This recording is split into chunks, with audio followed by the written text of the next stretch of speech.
자, 지난주에 말이죠.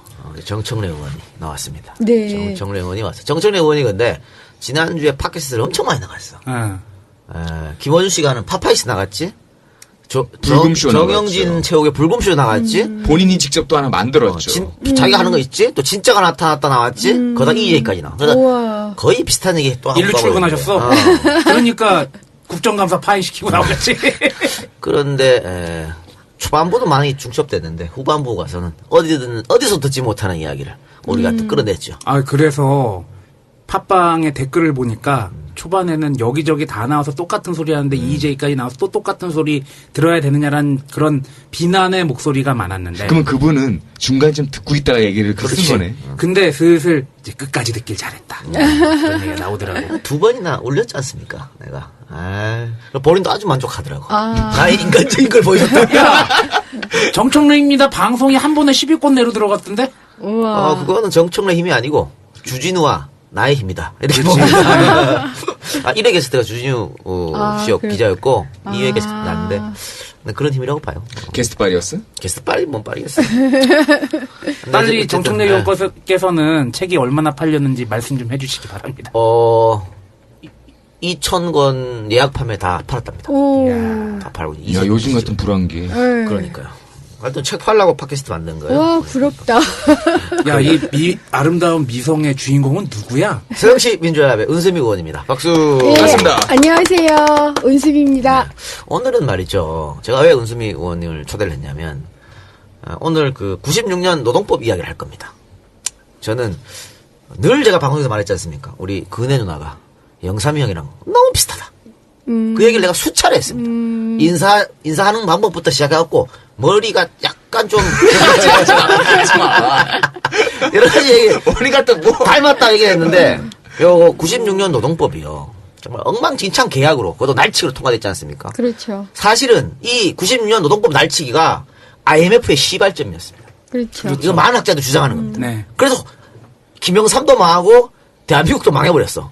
나는 이번 노동법 또 계약으로 지금 하려고 그러지 않습니까? 박근혜 그렇죠. 정권에서. 그것도 96년 노동법하고 똑같은 사태가 벌어질 것이다. 근데 얘들은 왜 알면서도 그런 잘못된 역사를 반복을 뭘 알아? 모르니까 하는 거지. 몰라서 그런 거야? 그리고 망하려면 혼자 망하지 왜 국민들까지 파탄에 이르게 그게 만들려고 문제예요. 그러냐고. 그게. 그래서 과거 이야기를 하면서 이번 노동법에 뭐가 문제인지. 노동 전문가 아니겠습니까? 은수미 의원. 그리고 몰라. 어려워. 요번에 합의문 전문 노사정 합의문 전문을 봤는데 도통 이게 뭔 소리인지 하나도 모르겠는 거야. 대부분도 아니, 이 박사가 몰라, 아까 얘기했잖아. 모르세요. 읽어봤는데 모르겠다며. 그리고 너무 어렵고 이 만연체 진짜 어떻게 할 거야. 아우 진짜. 그래서 노동 전문가인 은수미 의원 모셔서 그 얘기를 같이 한번 네, 해보는 걸로. 네. 그래서 모셨다. 이런 말씀드립니다. 은수미 의원은 원래 EJ 광팬이니까. 네. 그러셨어요? 네. 근데 아까 사전에 잠깐 말씀 나눴는데 듣는 방법도 아시더라고요. 골라서 출퇴근 듣는 때. 거. 골라서 출퇴근 듣고 때 출퇴근 골라서 때 듣고. 필요하면 로비스트 듣고 싶을 때 듣고. 2인자, 누구? 하면 또 듣고. 이런 방식이죠. 그래서 EJ에 나오고 싶다는 걸 피력하기도 했지만 내가 쭉 안 불러주다가 왜 그래? 맞아요. 이번에 굉장히 비싸게 구셨어요. 그러니까. 아주 좋은 기회여서 역시 국회의원에게 비싸게 구는 인간. 그래. 근데 명함을 보니까 성남 중원사무소가 개설이 된 것 같은데요. 예. 네. 축하드립니다. 예. 올 1월부터 이미 계절에 났었어요. 그런데 아직 몰라요. 뭐 경선해봐야지 뭐. 그냥 그쵸. 그렇게만 말씀드리겠습니다. 지난번에 경선에서 똑 떨어졌잖아. 떨어졌잖아요. 떨어졌어. 못 나갔어. 맞다. 그래서 좀 오히려 그거를 뭐 반전의 계기로 삼아서 그때 국회의원 내와요 반쪽 2년밖에 안 되잖아요. 이번에 그리고 하면 4년 하니까. 맞아요. 공부도 많이 했어요. 지역구에서 한다는 게 뭐냐. 이렇게 하는구나. 그리고 성남이라는 또 지역의 정서가 좀 독특하잖아요. 그렇죠. 많은 굉장히 독특하더라고요. 그렇죠. 또 그런 시간들을 또 가지시면 이건 전 다음번에 은수미 잘 의원한테 되시죠. 감동받은 게 뭐냐면 보통 그래서 경선에서 떨어지잖아. 안 나가? 족같아서 거기에. 안 도와줘. 그치. 우리 당 후보여도. 내가 왜 미쳤어? 그런데 떨어졌는데 매번 지하철역 앞에서 자기 일처럼 도와줬다니까. 모란역인가 어디 역에서 자기 일처럼 도와주시는 은수미 의원의 모습이 그러니까. 사진에 찍혔어요. 반대 그래요? 오려면 다시 오려나? 지하철역에서 도와드리는 게 가장 효과적이잖아요. 그죠. 아침에. 사람들 오고 할 때 가장 스킨십이 가장 그때가 자연스럽죠. 가장 좋아서 그래도 우리 후보인데 이기셔야죠. 그러니까 이런 마인드. 우리 새정치민주연합의 비주류들이 좀 왜 또? 배워야 되지 않겠나? 야, 그 사람들이 배워서 될 거였으면 진지게 했겠지. 그러니까 어쨌든 뭐 우리 방송의 시스템을 너무 잘 알고 계시니까 오늘 재미있게 이야기를 할 수 있을 것 같습니다. 네. 네, 그리고 우리 새정치민주연합의 홍보위원장인 손혜원 위원장이 EJ 또 팬이 됐습니다. 그러시구나. 그래서 잘 때마다 하나씩 듣는답니다. 너 정말 좋아하더라. 여기까지만 얘기할게요. 손 위원장이 그 하팔락 특집을 듣고 제가 울었지 않습니까 마지막에? 네. 이 작가 저놈이 저렇게 맨날 강한 척해도 마음이 따뜻한 사람이라고 했다고 합니다. 위원장님, 속지 마세요. 저 증인입니다. 그 얘기를 다 들었습니다. 옆에 있었습니까? 예. 누가 저한테 그렇게 말을 해주더라고요. 아니, 손혜원 위원장님 전 딱 한 번 가까이서 뵀는데 네. 매우 솔직하신 분이에요. 그래요. 그러면 시사 문제부터 네, 풀어보도록 하겠습니다. 야당 얘기 먼저 합시다. 왜냐면 이따 여당 얘기는 김무성을 좀 조리돌림을 해야 되기 때문에. 저 악마의 웃음. 야, 강영석 2가 나올 것 같으니 불길한 예감이. 야당 얘기를 해봅시다. 혁신안이 이제 통과됐죠. 됐습니다. 은 의원님도 그 자리에 있었죠? 네, 그렇죠. 박차고 있었죠. 나갔습니까? 아니요, 그냥 끝까지 앉아. 그 자리에 있었습니까? 저 심정 누구보다 이해합니다.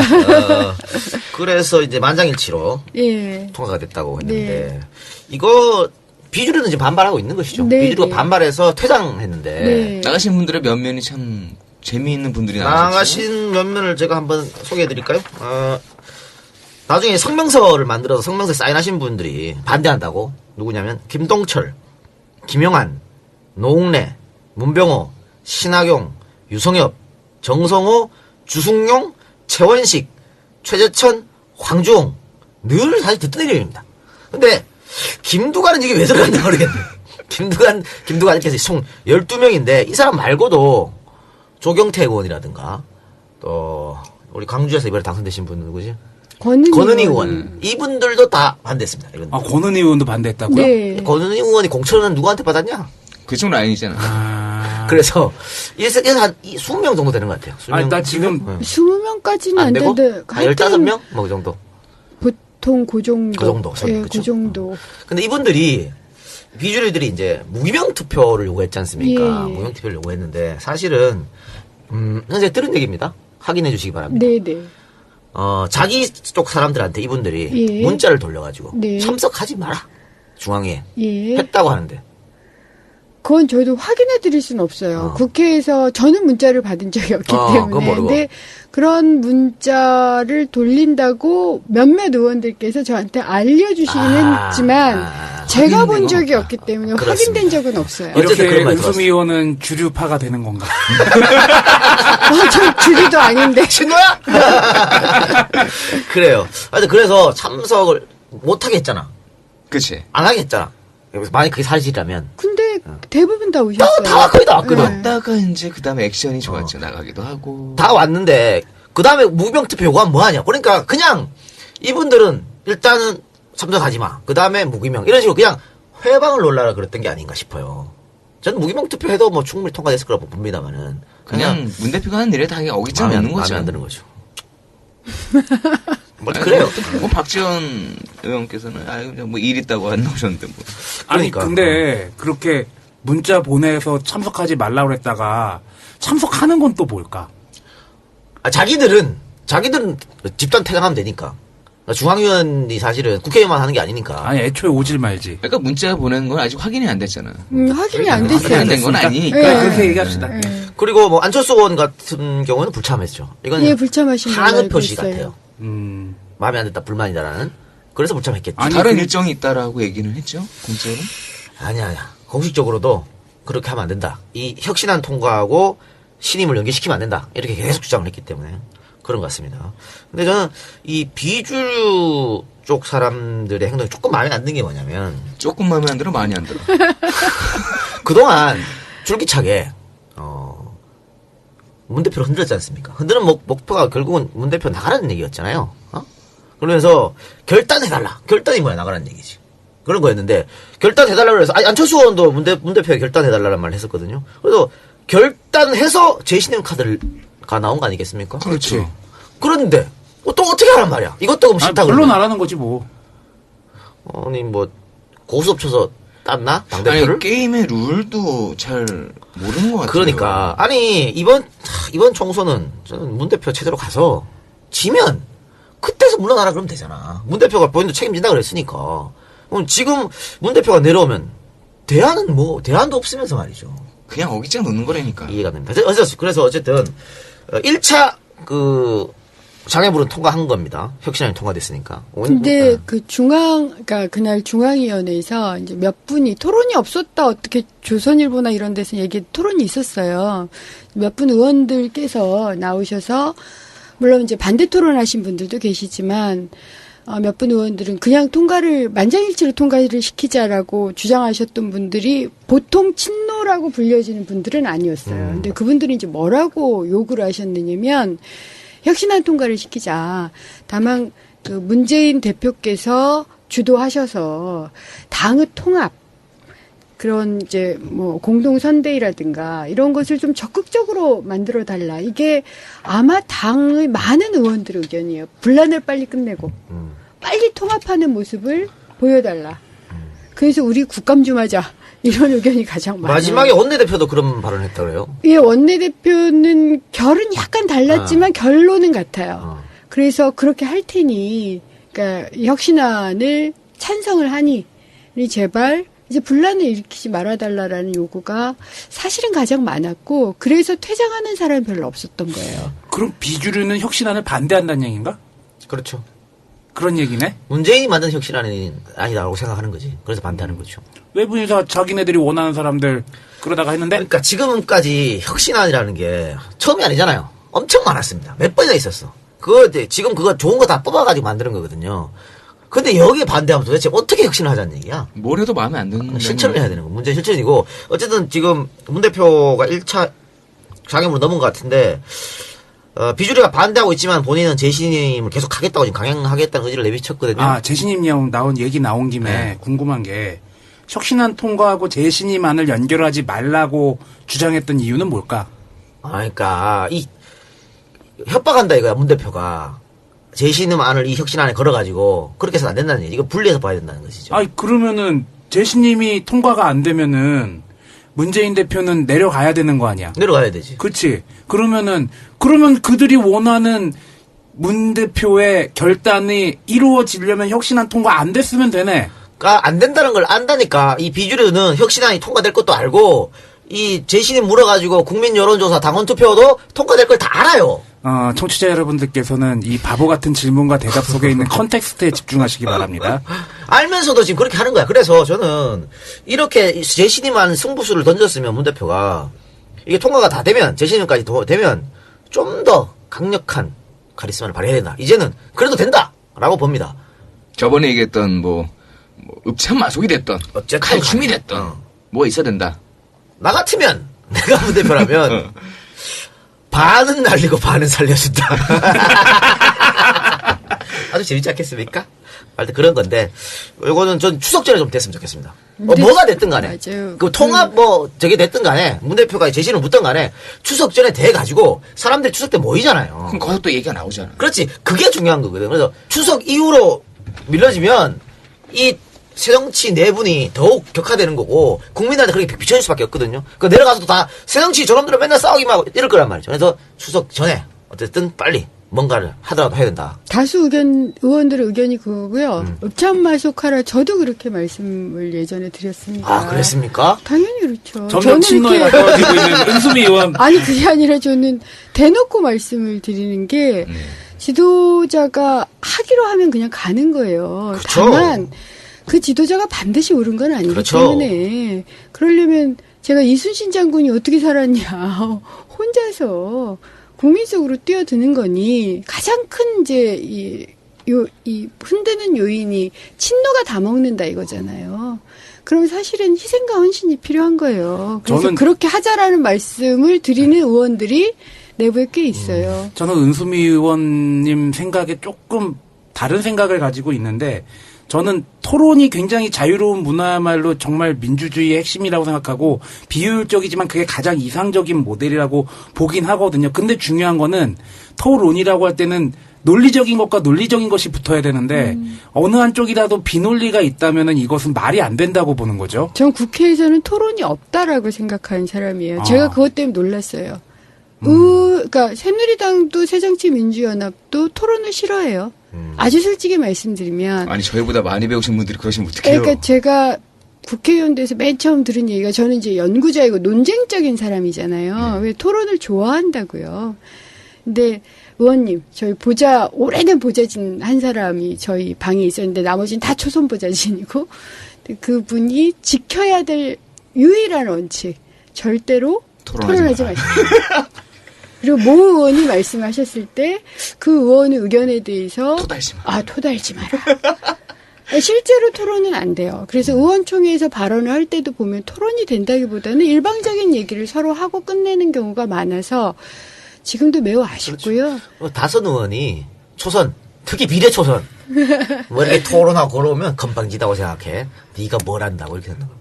그래서 네가 뭘 한다고 하면은 내가 정치 경험을 이렇게 해보니 네가 말한 상황이 예전에 이렇게 있었는데 이때는 이런 일이 있었고 지금 상황과 비교하면 이렇다. 그러니까 너의 얘기는 아직 시기어린 얘기다라고 하면은 아니, 그건 그거 논리적인 거지. 그런 건 안 된다니. 그게 없어. 그게 안 되니까 이렇게 살고 있는겨. 가장 논리적이어야 되는 사람들이 네 왜 옛날에 이러는 거야. 원희룡이 서청원한테 당한 거 못 봤어? 국회의사당 앞에서? 하긴 서청원이 국감장에 앉아서 질문하는 꼴이 나오는 나라가 우리나라니까. 아니 그 지역구 사람들은 배알도 없나? 나 그런 생각 들더라고. 서청원 얘기 나온 김에 얘기하면은 공천을 비리 전략자라 공천 안 주겠다고 해놓고는 박근혜가 줘버렸는데 뭘 공천 주는 사람이 잘못된 거지. 뭐. 그래요. 그러면서 지금 새정치민주연합에서 신당론이 계속 나오고 있습니다. 끊임없이. 네. 그래서 사실 박준영 전 전남지사는 당을 만들었어요. 신민당이라고. 신민당을 만들었고 뉴스에도 잘 안 나오던데. 박주선 의원도 자꾸 지금 나간다고 하잖아요. 언제부터야 나간다고? 빨리 안 나가시죠. 나가시오. 제가 언제 나간다고 말씀드렸었지 않습니까? 공천을 못 받으면 나간다. 천정배 의원도 이제 신당을 만들 거라 그랬는데 당을 만들려면 명분 또 대통령 후보 있어야죠. 스타가 있어야죠. 여기는 그 두 개가 다 없어. 그럼 어떻게? 이거 지금 전부 다 뭐야? 호남당이잖아. 호남당을 만들겠다는 거야. 전국 정당이 안 되거든요. 그리고 여기에 갈 사람도 많이 없어요. 왜냐면 새정치민주연합이 야당의 힘, 제1야당 힘이랑 있기 때문에 잘 못 나가. 그러니까 내가 여기서 새정치민주연합 내에서 정말 아웃됐구나라고 생각하는 순간에 나가지만 거기서 절대 못 나갑니다. 새정치민주연합의 힘을 이 사람도 알고 있다니까. 그래서 어쨌든 지금 전라도에 가서도 민주당 간판으로 있는 게 훨씬 낫죠. 낫잖아. 그리고 지금 현역은 아무도 참석 안 하잖아요. 지금. 근데 누가 그러더라고. 결국에는 이게 호남 의석 몇 개를 차지하고 못 차지하고의 얘기가 아니라 수도권에 있는 호남 향후회가 움직여주지 않으면은 그 표차 때문에 수도권에서 전멸할 수도 있기 때문에 어쩔 수가 없는 부분이 있다고 누가 얘기를 하더라고요. 어쩔 수가 없어도 이 신당에 참여하기는 되게 힘들다. 특히 현역 의원 같으면. 아니 수도권 의원들 저도 이제 수도권에 나가는데 수도권 의원들의 입장은 그냥 단순해요. 친노 없이도 죽고 호남 없이도 죽는 게 수도권이에요. 그렇기 때문에 우리는 안철수가 좋아서도 오는 사람, 문재인이 좋아서도 오는 사람, 뭐 호남 향후여서도 오는 사람 모두를 묶을 수 있는 통합적 리더십을 원하죠. 그래서 신당이 굉장히 약할 수밖에 없는 거예요. 지금은. 그럼에도 불구하고 천정배 이런 선택은 아니 우리 코너에 몰린 거 아니야 코너. 목포 3대 천재라고 불리는 사람이 좀 바보 같은 행동을 했을까 좀 통합을 하실 거라고 보고 있는 거죠, 다들. 다만 통합을 할 때 그 지분을 좀 그거지 뭐 크게 가져가시려는 게 아닌가라는 의견들도 꽤 있어요. 결국은 나중에 이거 지금 다 신당 만든 사람 나중에 또 당대당이랑 또 얘기를 하겠죠 또. 뭐 대통합의 물결로 합류한 딱 그래 되게 되거든. 뭐 그런 거 아니겠어요? 에이? 문안회동은 어떻게 될 것 같아? 뭐 자기 입장만 확인한 거 아니겠습니까? 뭐 어느 분들은 그래도 어느 정도 성과가 있었다는데 제가 봤을 때는 그냥 입장차만 확인한 것 같은데. 근데 저는 문재인 의원께서 좀 더 통합적으로 손을 잡아주시는 게 맞다고 생각을 해요. 저는 사실 그러니까 안철수 의원의 입장을 보면 이 혁신안이나 이런 게 자신이 설 입지를 많이 줄인다라고 어쨌든 판단을 하셨던 것 같아요. 그래서 그런 의견이 옳든 그르든 간에 어쨌든 그런 생각을 하시는 과거 대선 후보가 계시는 거기 때문에 우리가 지금 총선에서 이기려면 정말 다 모아야 되거든요. 그래서 하여튼 같이 할 수 있는 여지를 좀 만들어 줄 것을 많이들 바라죠. 저는 되게 안타까운 게, 뭐 제가 방송 중에 안철수 씨에 대해서 별로 좋지 않게 얘기한 적이 몇 번 있긴 하지만, 그건 뭐 그야말로 감정적으로 싫어서가 아니었고, 어쨌든지 굉장히 야당의 입장에선 소중한 자원인데, 안타까운 게 왜 이런 식으로 이름이 언론에 오르내리냐는 거죠. 그동안 기회가 많았는데 메르스 때도 그렇고, 그리고 국정원 해킹 때도 그랬고, 굉장히 기회가 많았는데 뭐 운이 안 좋았던 것도 있지만, 왜 이렇게 문재인 안철수 대립한다는 이미지로 언론에 나갈 수밖에 없는지가, 그건 결국에는 안철수 의원한테도 마이너스가 될 여지가 있을 텐데, 이게 좀 안타까워요. 근데 지금은 그렇게 하는 수밖에 없는 것 같아요. 왜냐하면 실질적으로 문재인은 대표니까 언론에 많이 오르낼 수밖에 없는 거죠. 여론조사에서 계속 본인이 지고 있고. 그래서 이렇게밖에 할 수 없다는 그런 것도 있어요. 근데 좀 안타까운 것은 혁신위원장 맡아달라 그랬는데 싫어했잖아요. 싫다고 혁신위원장 잘못 실패했다고 그냥 규정 내려버렸다는 거. 이제 영입위원장 맡아달라 했는데 또 싫다고 했었잖아요. 그래서 너무 몸을 사리는 게 아닌가. 그러니까 이 박사가 얘기하는 안타까움이라는 건 좋은 카드, 좋은 이야기로 이슈가 돼서 전투력을 더 키우는 것이 안철수 의원 본인한테도 도움이 될 텐데 자꾸 이렇게 정치공학적으로 안티를 생성하는 방법을 가느냐. 그렇죠. 아니, 거기다가 통합의 정치 뭐에서 새 정치를 기치로 건 분이잖아. 그래서 보수 쪽의 표도 끌고 올 수 있는 사람이라고 생각을 했었고, 근데 되려 지금 집토끼도 놓치게 생기는 건 아닌가, 그런 우려가 들어요. 안철수 의원에도 찬스는 올 거라고 봅니다, 저는. 조금 기다리면. 근데 저는 어쨌든 너무 이걸 저도 공학적으로 보는 게 아닌가 싶어요. 사실은 국민의 고통 속에 함께 들어가서 공감하고 분노하면 지지가 얻어지거든요. 전 그런 진정성은 국민들이 안다고 생각을 하는데 이것을 이렇게 연극을 하는 것처럼 정치공학적으로 계산을 하기 시작하면 내가 인지도를 올리는 방법 혹은 그렇지. 이런 이제 다른 방식을 쓰시게 되는데 저로서는 어쨌든 저는 요즘 노동 문제로 너무 고통스럽기 때문에 사실 이 분란이 빨리 끝나고 당이 재벌 개혁 문제나 노동권, 인권의, 그러니까 인간으로서의 존엄과 가치 자체가 지금 무너져 버린 상황이어서 그 문제에 좀 본격적으로 정면으로 나서 주시기를 계속 바라죠. 그런 말씀을 드리고 있고. 네, 어쨌든 추석 전에 뭔가 결론이 나오겠죠. 좀 지켜보도록 하고요. 그래서 야당 얘기를 새누리당 얘기 보도록 합시다. 새누리당 얘기할 게 김무성 얘기밖에 없어. 김무성 대표가 코너에 지금 반짝 몰렸어요. 반짝 몰렸는데 사위 문제지, 뭐 결국은 사위 문제인데 이제 음모론이 나오는 거 아니겠습니까? 네, 음모론 많이 나오더라고요. 기획설, 청와대 기획설, 국정원 기획설. 네. 그러니까 설마 청와대가 유승민이 청와대는 마약을 싫어해요. 유승민이 까인 다음에 그 다음 타자는 김무성이라는 소문이 많았잖아요. 그렇죠. 우리 방송 얘기했어. 네. 최종 목표는 유승민이 아니고 김무성이라고. 그 내용과 연관이 돼서 음모설이 꽤 나오는 거죠. 그렇죠. 그렇죠. 그러니까 최동욱 총장 찍어냈을 때처럼 하는 게 아닌가. 우리 뭐 조선일보가 특종했다 그러지만 우리를 바보로 하나? 조선일보 그 소스를 어디서 얻었겠어? 에? 그렇잖아요. 디스패치도 아니고 말이야. 이번에 동아일보에서 특종했지. 동아일보가 그 소스를 어디서 얻었겠냐고. 누가 줬겠지. 저번에 조선일보한테 줬으니까 이번엔 동아 줘야지. 다음엔 중앙 줘라. 문화일보는 또 이제 쩌리로 떨어집니다. 아유. 뭐 그래서 그런 말이 나오는 거죠. 그러니까 또 묘하게도 이런 음모론 이야기가 설설 나오면서 우리 윤상현 의원께서 네. 정무특보로 있잖아. 정무특보로 있으면서 정치권과 이제 청와대와 조율을 잘하라고 정무특보로 임명했는데 윤상현이 불난집에다 김을 확 구워버렸네.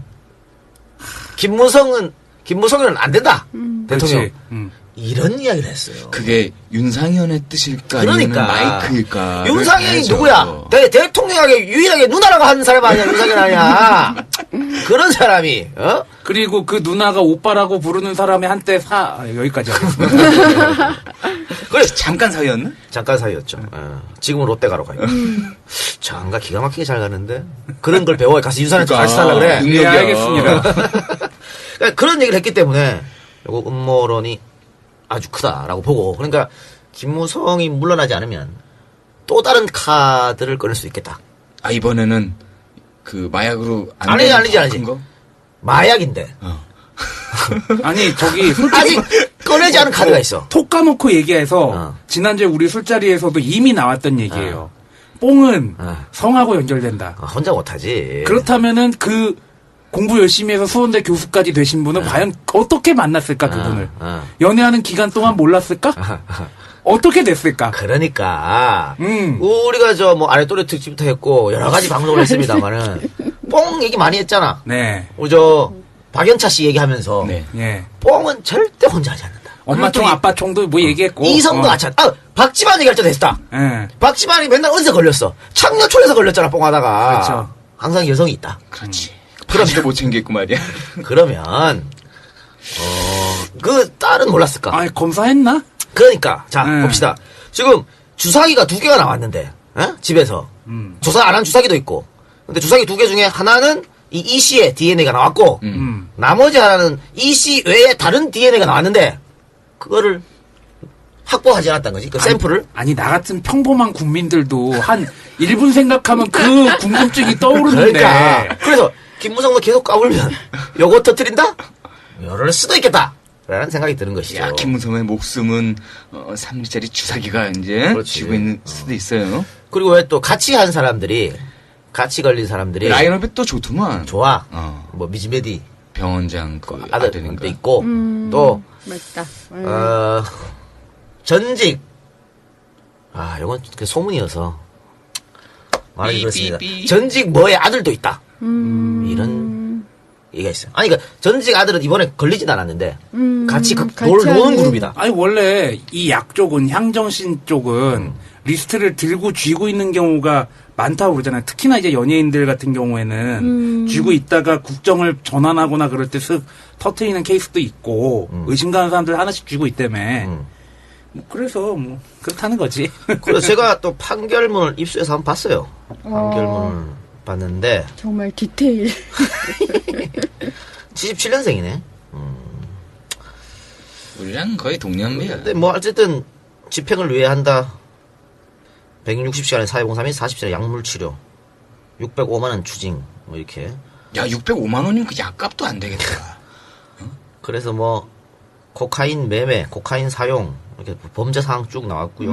코카인, 엑스터시, 필로폰 수수, 플로폰 매매, 스파이스. 대마초 뭐 쭉 엑스터시 투약 JWH018 스파이스라고 하네. 스파이스. 및 대마 흡연 뭐 쭉쭉 나옵니다. 그래서 어디서 뭐 어떻게 누구 했고 쭉쭉 나왔는데 문제는 말이죠. 재판장, 판사, 하현국, 아, 또 여기 또 라인이 얽혀요. 서울대학, 아, 또 다른 판사 이은빈, 서울대학, 그리고 또 다른 판사 정재우, 서울대학. 아, 서울대 좋다. 이 사건의 변호를 누가 맡았나? 한상호, 누구야? 서울대학. 아, 서울대야? 서울대 법대 라인이야? 다 법대 라인입니다. 그래서 이 마지막에 재판을 보면 재판 주문서를 보면 양형 기준의 하한을 이탈하여 주문과 같이 형을 정한다 이랬습니다. 그 기준이 있는데 그거를 이탈해 갖고 더 가볍게 더 해준다. 가볍게 해주겠다고 썼어 지들이. 그 이유는? 뭐 초범이고 뭐 어쩌고 하는 거지. 응? 그래서 요 라인이 문제가 있지 않겠나. 뭔가 썸씽 있었지 않을까. 그러니까 이것도 뭐 깔 수 있겠죠 까면은. 저쪽에서 지고 있는 사람들, 패를 지고 있는 사람들이 지금 패 지고 있는 사람은 꽃놀이 패거든. 그렇지. 그러면서 윤상현이 이렇게 뭐 대통령 불가론, 김무성 불가론 이야기하면서 결정적인 말을 했거든요. 오픈 프라이머리 안 된다 그랬어요. 이게 뭐냐? 김무성이 얘기했던 거죠. 김무성이 오픈 프라이머리를 왜 주장했냐면 박 대통령한테 공천권을 뺏기 위해서. 그렇죠 그거였거든. 대통령 공천 안 주겠다 오픈 프라이머리 한 거야. 그때 윤상현이가 웃기고 자빠졌네. 내가 공천권, 내가 내 거야. 이런 거야. 돌아버리는 거죠. 결국은 이 싸움이다. 그러면 우리 저 무성 대장, 우리 무성 쫄병 네. 가슴 아프게 됐다. 그거 이제 반발을 못 하잖아요. 윤상현이 이렇게 말했는데도 가만히 있잖아. 옛날 같으면 안 그랬을 텐데. 옛날에도 그랬어. 쫄인데 대통령이 웬만하면 하면 쫄아가지고 맨날. 네, 맞아요. 대통령이 웬만하면 쫄아서 그렇게 대통령한테 밑보이지 않으려고 노력했는데 결국은 뒤통수다. 이게 뭐냐면요. 유승민 원내대표는 대통령한테 대거리하는 모습을 또 보여줬지. 모양새도 좋잖아. 맞아요. 이거는 뭐야? 왜 유승민은 왠지 투사의 이미지가 좀 그래. 약간 갖고 갔어요. 지금. 집안 단속 잘못해가지고 말이야. 약점 잡혀서. 그래, 참, 안 됐다. 근데 이거는 김무성 대표가 박 대통령을 모른다. 왜 박 대통령이 한 번 버려버렸잖아요. 아니, YS랑 비슷하다며? YS한테 정치 배운 양반이 모르면 어떡해. 한 번 버렸잖아. 박 대통령이 한 번 버린 사람을 다시 안 쓸어 담아. 눈 밖에 한 번 나가면 아웃이야. 아, 제 생각에는요. 김무성 대표가 혹시 이거 가지고 계속 공격을 받으면은 아예 아니 동생이 뽀겠는데 그 누나가 대통령 하는데 나는 뭐 어떠냐 이렇게 가든가. 야, 그런 순간 철창행이다. 씨. 야, 뭐, 이것만 있는 줄 알아? 이거 편집해줘. 다른 건 엄청 많은데. 그래서 그렇게 말할 순간 철창행이고 그렇게 못하고 어쨌든 김무성 대표는 참 답답하게 됐습니다. 근데 이게 여권의 이제 정치 구도는 어떻게 바뀔 것인가. 이것도 지켜보는 것도 재밌는 것 같아요. 그러니까, 어쨌든 사실 주류는 지금, 비박이 잡고 있는 거거든요. 근데 박근혜 대통령이 이렇게 적극적으로 개입해서 이걸 뒤집으려고 하는데, 과연 순순히 비박들이 당하고 있을까? 한번 지켜봐야겠습니다. 야당 입장에선 진짜 골든타임인데. 그러니까, 총선에 다가갈수록, 그러니까 제가 왜 아까 추석 때 이거 끝내야 되냐 그러냐면, 우린 진짜 지지고 먹고 싸워야 되는데 총선에 좀 깨끗하게 끝내서 총선 전에 아름답게 마무리하고 얘들은 지금부터 싸우기 시작해서 총선 전에 개판돼버려라. 저는 가능성이 있다고 봐요. 지옥을 만드는 거지. 친박 비박 그렇게 싸울 거라니까 분명히. 안 그렇겠어요? 공천까지 싸울 거란 말이야. 나가네 안 나가네 또 뭐 탈당이네 어쩌니. 그럴 가능성이 높아요. 그래도 어쨌든 이 박근혜 대통령이 다른 건 잘 모르겠어요. 뭘 잘하는지 모르겠지만 역시 이런 이 선거에 관련된 어떤 권력에 관련된 거는 이 촉은 정말 빠릅니다. 그리고 박 대통령이 늘 말하지만 이 배신자 트라우마가 있지 않습니까? 네. 그렇지. 그러니까 자기 생각은 김무성이 나를 한번 배신했다고 생각하거든. 그렇죠. 어. 예. 그러니까 절대로 같이 갈 수 없는 거야. 친박이었다 이제 친박에서 나오고 뭐 그런 과정이 그렇지. 있지. 그러니까 한번 버렸잖아. 한번 버렸는데 또 이렇게. 그러니까 김무성 대표는 참 이명박한테도 뒤통수 맞고 박근혜한테도 뒤통수 맞고 뒤통수 전문가고. 그냥 상도동에서 개고기나 드세요. 아까 그냥 유승민을 지켜주기라도 했으면 그러면 명예라도 그렇죠. 그렇죠. 그때 같이 갔으면. 아, 난 방금 든 생각이 왠지 유승민 전 원내대표에게 한 번의 기회가 더 올 것 같다는 생각이 들어. 없어. 없어? 없어. 그냥 바닥이야? 네, 있습니다. 아웃이야. 공천 못 받을지도 몰라. 왜 무소속 나오면 어떻게 돼? 그거 무소속으로 나오는 거지. 아니 대구에서 무소속으로 나올 건지 아니면 수도권 수도권으로 나올 올라올 건지. 건지를 고민까지 고민하겠죠. 하신다고 그렇죠. 하더라고요. 왜냐면 자기가 대구에서 공천 못 받으면 복잡해지거든. 네, 대구에 굉장히 나갔을 때 복잡해져요. 당선될까 안 될까. 네. 차라리 수도권이 낫다라고 판단할 수 있어요. 수도권은 이야기가 좀 통하니까. 그리고 수도권으로 가면은 더 큰 꿈을 꿀 수 있지. 그렇죠. 이번 봐봐. 박 대통령 그 대구 갔을 때 4명 딱 아무도 안 개정하고 불렀잖아. 그리고 뭐냐, 박 대통령이 여기 내 땅이야, 씨발 하고 딱 꼬주러 간 거 아니야. 그걸 보여줬는데 거기서 어떻게 함부로 나가. 하여튼 4분 오열되라 제발. 그런 생각이 들고 그러면 시사 문제 거기까지만 하고요. 네네. 본격적 방송 들어가 보도록 하겠습니다. 잠깐 광고 듣고 오겠습니다. 네, 오늘은 96년 똥법 날치기 사건 이 이야기 해보도록 하겠습니다. 이거 네. 하는 이유는 이거 아까 말씀드렸다시피 오늘 웃음이 온 오신 이유도 그거였죠. 이번에 뭐 반쪽짜리 합의도 아니지 뭐. 하여튼 합의됐다고 지금 언론에서는 뭐 엄청나게 또 띄워주더라고 정부를. 빛나는 합의니 뭐 장밋빛 미래가 열릴 것이 있다고 하는데 네. 그 장미빛이 핏빛으로 바뀐다는 거 지들도 알면서 그런 구라를 치고 있어요. 지금 어쨌든 민주노총은 아예 들어가지 않았고 그렇죠? 그렇죠. 한국노총만 들어가서 이제 합의를 한 건데 잠깐 설명해 주시겠습니까? 그러니까 원래 노사정 합의가 올해 초부터 그러니까 작년부터 쭉 시작이 됐었어요. 그래서 올해 4월에 사실 스탑이 됐죠. 그래서 한국노총이 도저히 못 받겠다. 이거 특히 시운해고 문제하고 취업계측 불이익 변경 너무 어렵죠. 어쨌든 오늘 내가 너한테 연봉 3천 줄게 이렇게 했는데 내일 안 돼 1,500 줄게 이렇게 못 바꾼다는 게 취업계측 불이익 변경은 못 한다라는 거거든요. 그러니까 그전에는 그런 걸 바꿀 때 함부로 사측에서 못 바꾸고 노사가 합의를 해야 바꿀 수 있는데 야, 법이 그렇게 돼 있어요. 근데 지금은 이제 그 법을 불법인데 지침으로 우회하겠다는 거예요. 그러니까 그거 못하겠다라고 한국노총이 나왔어요, 사실은. 그리고 나머지 뭐 5개 법안도 뭐 비정규직 확대한다든가 이거 안 된다 하고 나왔다가 다시 들어간 게 이제 8월 말 뭐 이쯤 들어가서 결국 9월 달에 뭐 이렇게 돼버린 거죠. 이게 대부분인데 많은 분들이 역시 한국노총은 오용이다 라고 또 주장을 하더라고요. 그래서 뭐 들리는 소문에 의하면 루머입니다만 분명히 한국노총이 뭐 비례대표를 보장받았을 것이다 이런 얘기까지 흘러나와요. 그냥 루머겠죠? 그런 루머들이 돌고 있습니다. 여의도 정가에는 비례대표를 받았다. 그 다음에 무슨 비리에 걸렸다. 아하. 그 다음에 무슨 채용 여러 가지 채용을 해주기로 했다. 이런 그 루머들이 굉장히 많이 돌아요. 왜냐하면 이해가 안 되잖아요. 그렇지. 이걸 어떻게 받아들여? 아이고야, 노동자가. 우리 저기 채용 얘기 나온 김에 최경환 부총 얘기라는데.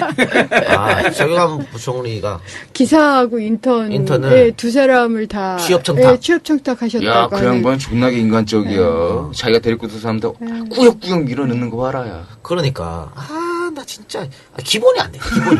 아유, 그런 사람이 경제에 수장하냐? 그러니까 아이고야. 뭐 이제 이번에 저 자원외교 그냥 뭐 불발 아무것도 처벌받은 사람도 없고 그냥 끝났거든. 흐지부지하게 끝났는데 사실은 그 최경환이 다 한 거야. 책임져야 될 거 아니야. MB 정부 때 자기 책임 없다 그런 거지 뭐. 하여튼 뭐 그건 그렇고. 그래서 계속 얘기해 주세요. 예, 근데 이제 그런 건 루머고요. 가장 많이 쓰는 방법은 한국노총 중앙에 대해서 정부가 지원을 해줘요. 제가 예산을 지금 얼마인지 기억이 안 나는데 100억인지 200억인지를 지원해줘요. 그러니까 노총에 대해서 법적으로 지원을 해주게 돼 있어요. 그렇죠. 지원을 해주는데 민주노총 그 상당 부분 안 받고 있고요. 한국노총은 예전부터 계속 받았는데 그게 대부분 간부들 임금이에요. 그걸 몇 개월씩 안 줘버리거든요. 그럼 사실 굉장히 힘들어요. 이런 걸 몇 번 해왔었는데 이번에도 그것도 했던 것 같고 그래서 여러 가지 압박을 한 건 맞다. 그래서 조합원을 이해하고 또 이건 안 맞는 거죠. 안 맞죠. 왜냐하면 마음대로 해고가 되는데 그리고 이건 예전에는 대부분 우리나라에서 해고가 고용보험에 가입한 사람들 그 사람들만 1년에 180만 명 정도가 해고가 되고 그중에 90만 명 정도가 회사 사정으로 해고가 돼요. 그리고 회사 사정으로 해고가 되면 위로금이나 명퇴금 이런 걸 주거든요. 뭐 3개월치를 보존해 그렇죠. 뭐 12개월치를 보존해 준다든가. 근데 만약 쉬운 해고가 도입이 되면 이 돈 안 줘도 돼요. 그렇죠. 안 줘도 돼서 뭐 최소한 제가 이 합의문이 도대체 재벌한테 얼마 정도의 값어치가 있을까? 뭐 계산할 수가 없는데 최소한 연 15조에서 20조 이상의 값어치는 있는 합의를 해준 거예요. 재벌들을 위해서. 예, 재벌들한테. 왜냐하면 재벌들은 명태비 안 줘도 되잖아요. 지난번에 2014년에 KT 한꺼번에 8,300명 잘라버렸을 때 든 돈이 1조 정도 된다고 알고 있어요. 그러면 그런 돈, 8,000명짜리인데 1조면, 예를 들어서 뭐 40만 명짜리인데 얼마냐, 대충 이렇게 나오잖아요. 뭐 최소한으로라도. 그 돈 안 줘도 되는 그런 합의를 한 거죠. 그렇죠. 그러니까 이거 오늘 여러분 방송 들으시면요. 1996년에 김영삼 정부가 노동법 날치겠지 않습니까? 네. 지금 2015년, 20년 됐어. 똑같습니다.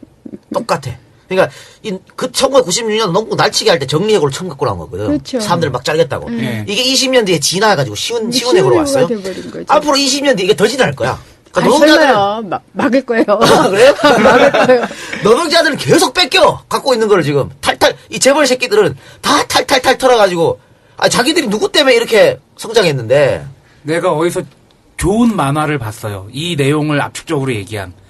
할머니가 손주들을 보려고 떡장수를 하면서 떡을 지고서 산에 올라가는데 호랑이가 나타나서 떡 하나 주면 안 잡아먹을 테니 합의 보자. 떡을 하나 줘. 그 다음 산으로 올라갔는데 호랑이는 날래고 빠르니까 또 뛰어가서 그 산에서 대기하고 있다가 떡 하나 주면 안 잡아먹을게. 합의하자. 또 줘. 또 줘. 또 줘. 결국에는 잡아먹혀. 근데 할머니는 계속 떡을 하나씩 줬지만 호랑이는 준 게 하나도 없어. 그렇지. 지금 그게 이거야. 그게 노동자도와 호랑이가 한 거는 자기 능력을 좀 발휘해서 열심히 다음 산에 먼저 올라간 거밖에 없고 결국에는 호랑이가 목숨을 살려준 게 여태까지 한 거다. 너한테 해준 거다라고 얘기할 수 있겠지만 호랑이가 목숨을 좌지우지할 이유가 없잖아요. 그렇죠. 노동자들은 정말 어려운 굉장히 어려워졌어요. 특히 저는 약자를 사냥하는 합의였다라고 봐요. 그러니까 약자가 가장 많이 당하게 돼 있어요. 요게 우선 예를 들어 노조라도 있는 쪽은 그래도 조금 저항이라도 그나마 하잖아요. 근데 지금 90% 정도가 노조가 없기 때문에 그냥 이건 벌써 제보가 들어오고 있는데 어느 정도로 하느냐면 우선 이렇게 등급을 매겨요. A, B, C, D. 1, 2, 3, 4 등급하면 한우 같으니까. 노동자들의 네, 등급을 이제 매긴다는 등급을 말씀이시죠? 그러니까 국민 전체를 등급을 매길 거다라고 예상을 하시면 돼요. 등급을 매겨서 그 중에 10%는 반드시 자른다. 자기 라는 능력도 거예요. 안 되니까. 예. 그런데 10%를 이제 반드시 자르려면 어떻게 하냐면 월별로 평가를 해요. A, B, C, D 등급으로 해서. 그래서 D 등급이 나오면 교육 기회를 줘. 그러니까 너 저성과자야. D 등급이야 하고 교육 기회를 주는 게 굉장히 모욕적이거든요. 그걸 월별로 하고 나서 이번에 분기별로 다시 해요. 그래서 감봉하고 심할서 쓰고 교육하고 감봉하고 심할서 쓰고 교육하고 분기별로 3번을 하면 삼진아웃이라는데 해고. 이런 방식이 이미 이 현장에서는 돌아다니고 있거든요. 그래서 많은 특히 백화점이나 아니면 마트나 이런 데서 하청 하청 노동자들에게 노동자들이라든가 가장 가혹하게 적용이 많이 되고 있죠. 20대, 30대하고 20대 쪽하고 나이 드신 분들하고 네. 그러니까 약자부터 적용이 되고 아니 여성부터 그게 적용이 굳이 마트나 되는. 그런 데뿐만이 아니라 대학가에 요새 비정년 트랙 교원들이 있잖아요. 거기도 그 사람들은 그렇죠. 교수협의회 보호도 못 받고 그리고 대학 측의 눈치도 봐야 돼. 왜냐하면은 매년 재임용이나 아니면 2년에 한 번씩 재임용을 받아야 되니까. 근데 정교수들과 학교가 싸움이 나면은 어디에도 지금 편을 들 소속이 안 수도 돼요. 없고 네. 그리고 학교에서 까라면 까야 되고 매년 교원 강의 평가 받아가지고 그거 가지고 계속 재임용 가지고 얘기해야 되고 노조가 없으면은 이게 마트 노동자 그런 뿐만 아니라 어딜 누구나 비슷할 거예요. 근데 아마. 그 방법이 왜 통하냐면요. 등급을 매기잖아요. 노동자들끼리 갈등하는 거야. 그럼요. 나는 노무가 A 만드는 등급이거든. 거죠. 그럼요. 그거를 노리는 거죠. 네. 아니, 아니- 그것도 어떻게 보면은 정교수들하고 그런 비정년 트랙하고 노노 갈등 그 디바이딩 앤 룰인가? 맞죠? 그렇지. 그걸로 하는 거지. 분할 통신. 그래요. 그럼 본격적으로 한번 들어가 보도록 하겠습니다. 우리 이 박사는 노동법 날치기 하면 떠오르는 거 있나? 네 책. 내 책에 아주 자세히 다뤘죠. 김대긴 390몇 쪽인가요? 거기에 이 작가가 이렇게 썼어요. YS가 독재자로 불리게 됐다. 이렇게. 네. 그때 날치기 하면서 독재자로 불리게 된 거죠. 세상. 이게 국민을 대상으로 전쟁을 선포한 거죠. 그렇죠. 근데 그게 좀 또 비슷했던 게 원래는 김영삼 대통령이 그 당시에 날치기를 할 생각을 했던 없었죠. 게 아니라 처음으로 민주노총까지 포함해서 노사관계 개혁위원회를 만들었어요. 노개이라고 불려지거든요. 그래서 꽤 괜찮은 합의를 했어. 그거 다 우리 네. 내용에 나옵니다. 네, 미리 그렇군요. 나오지 마세요. 그렇군요. 그 92년대 혹시 뭐 하셨어요? 그때도 감옥에 있었어요. 감옥에 있었어요. 저는 그때 중미산이 감옥에 있어서 장을 한 50cm 정도 잘라낸 대수술을 받고 나서 산이 중리하고 있었어요. 뭐 그래서 절도로 들어갔습니까? 이 양반아 손님 모셔놓고. 국가를 전복하는 혁명을 꿈꾼 죄로 들어갔습니다. 그래서 감옥에 계셨군요. 예. 참 그래도 시절이 좋아가지고 그 국가 연구기관에서 일도 하시고 참. 그때가 노무현 정부 때요. 저 강의했던 거. 저는 상상을 못했는데, 박사학위를 마치고 나서 시간 강사라도 정말 해야 되잖아. 나이도 많고, 칠거지학이라고 그랬어요. 나이 많지, 여자지, 서울대 박사이긴 하지만 어쨌든 국내파지, 빨갱이지, 이런 것 때문에. 칠거지요? 어디 칠거지학이 강의 자리를 얻어 이런 거였거든요. 그러니까 박사학위를 받고 시간 강사를 하면서 아무데나 간다라는 게 제 입장이었어요. 그래서 한국노동연구원이 정부 출연기관이 이런 걸 따지지 않았어. 그냥 채용 공고가 나서 가서 공채를 한 거예요. 공채 응모를 하고 제 이제 지도교수한테 그제서야 서류 면접을 통과를 했고 제가 몇 명 중에서 이 공채 이 프리젠테이션에 뽑혔습니다. 6명 중에 뽑힌 거예요. 그래서 그렇게 하게 됐다. 근데 제가 알기로는 이제 프리젠테이션 끝나고 나면 그 다음날 결과가 나온대요. 그럼 떨어졌느냐 안 떨어졌느냐 이런 게 알 수 있을 거 아니에요. 한 달 걸렸어요. 한 달. 그래서 왜 그랬는가 했더니 공채 성적은 매우 우수하게 통과가 됐어요. 하지만 칠거지역과. 예, 하지만 이게 문제가 돼가지고. 칠거지학은 둘째치고 전과가 있으니까. 예, 그래서 제가 프리젠테이션 끝나고 가장 먼저 받은 질문이, 그러니까 이게 너희 논문이 어떻다 이런 게 아니에요. 사면복권은 됐냐 이거부터 먼저. 그리고 한 달이 걸렸고 한 달 동안에 우리 지도 교수가 편지도 보내고 찾아가시기도 했더라고요. 난 몰랐어요. 근데 찾아가서 그런 얘기를 했대요. 제 이제 저희 선배들 중에 박노해하고 이제 백태웅이라고 있는데 박노해하고 백태웅은 저렇게 잘 살고 있는데 미국도 갔는데 왜 내 제자는 안 되냐. 그러니까 내가 보증을 서주마. 그래서 그게 매우 결정적이었다 그러더라고요. 그리고 또 하나는 이제 어쨌든 그 당시에 노무현 정부였기 때문에 그럼 하자. 그래서 한 달 걸려서 채용이 됐어요.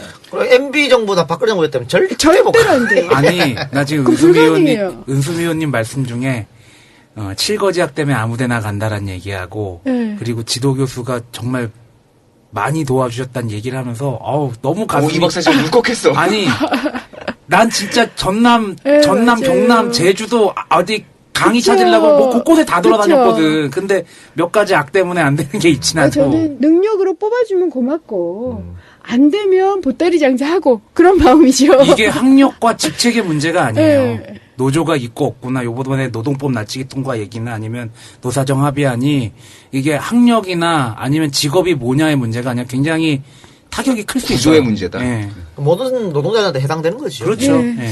알겠습니다. 자, 본격적으로 들어가서 1996년도입니다. 예. 김영삼 정부와 신한국당은 야당과 노동계가 반대하던 노동법 개정안을 크리스마스 다음 날인 12월 26일 새벽 6시 날치기로 처리했습니다. 7분. 네, 7분 만에 전 국민을 경악시켰던 사건인데 훗날 사가들의 평가는 이 노동법 날치기 통과가 김영삼 정부의 몰락의 시초다. IMF의 신호탄이었다. 이렇게 평가를 하는 것이죠. 그러니까 노동자들의 피와 땀으로 개도국을 탈피해놓고 이제 먹고 살만하니까 다시 노동자들을 노예로 부리려는 보수라고 불리는 사람들의 욕망과 욕심이 종래는 한국 경제를 파고로까지 몰고 간 그런 사건이 되겠습니다. 그렇죠. 근데 지금도 지금 그렇게 하려고 하니까 제가 도플갱어다. YS와 박근혜는. 그래서 12월 27일 아마 그때 한겨레 전면으로 이 관련 내용들이 다 아, 나왔습니다. 그래요? 네. 아, 그러니까 당시에 노동법 날치기를 통과했을 때 홍준표 의원이 뭐라고 말했는지 한번 홍준표 의원의 이야기를 들어봅시다. 당시 우리는 승리했다고 25일 아침 양지탕집에 가서 거사를 축하하고 축배를 들었습니다. 그러나 그것이 YS 정권 몰락의 신호탄이었습니다. 그 이후로 바로 한보사건 터지면서 YS 정권은 몰락했고 IMF 금융위기가 초래되면서 우리는 50년 보수 정권을 진보 진영에 넘겨줬습니다. 홍준표가 YS 정권 몰락 신호탄이었다. 이렇게 평가할 정도였어요. 이 양지탕은 아시죠? 알아요. 지금도 있어요. 지금도 있습니다. 설렁탕 팔고 그런데. 어디 여의도 있는 거예요? 네, 있어요. 여기도 있어요. 듣고 왔다. 국회의사당 바로 네. 말씀하셨습니다. 이 신한국당이 날치기 처리한 노동법은 정리해고제, 예. 변형근로시간제, 예. 파견근로제, 예. 쟁의기간 중 임금 지급 금지, 무노동 무임금이라고 그렇죠. 얘기하죠. 또 파업기간 중 대체근로 허용. 그러니까 현재까지 문제가 되고 있는 핵심적인 노동시장 유연화 정책, 그때 거의 다 나온 겁니다. 다 나왔고 이 노동법 개정이 얼마나 악질이었나. 심지어는 여당의 신한국당 의원들까지도 파업 시의 대체 인력 투입과 무노동 무임금은 사실상 노동자의 단체 행동을 빼앗는 것이라고 말했을 정도입니다. 지네가 봐도 지네가 봐도 이건 너무한 거야. 그리고 대기업 재벌의 노무 담당 임원은 뭐라 그랬냐. 솔직히 우리도 이 정도일 줄은 몰랐다. 야, 대단한데. 우리한테 이렇게 퍼질 줄은 몰랐다. 이렇게 말할 정도였어요. 그 정도로 이 재벌 퍼주기 노동정책이었다. 당연 국민 대다수도 이 노동법 개혁에 반대하고 있는 실정이었는데요. 노동법 날치기 3주 전인 12월 7일 한겨레 신문이 실시한 여론조사를 한번 살펴봅시다. 정부의 노동법 개정안 내용에 대해 얼마나 동의하십니까? 전혀 동의하남 12.8%, 동의하남 50.1%, 동의함 27.4%, 적극 동의 3.3%로 62.9%가 노동법 개정에 반대했고요. 찬성하는 응답자는 30.7%에 불과했습니다. 또 다른 질문. 노동법 개정안이 어느 쪽의 의견이 주로 반영되었다고 생각하십니까? 라는 질문에 대해서 경영계 78.1%, 노동계 10.9%, 중립적 11%로 압도적으로 경영계에 유리한 노동법 개정이라는 의견을 보여줬습니다.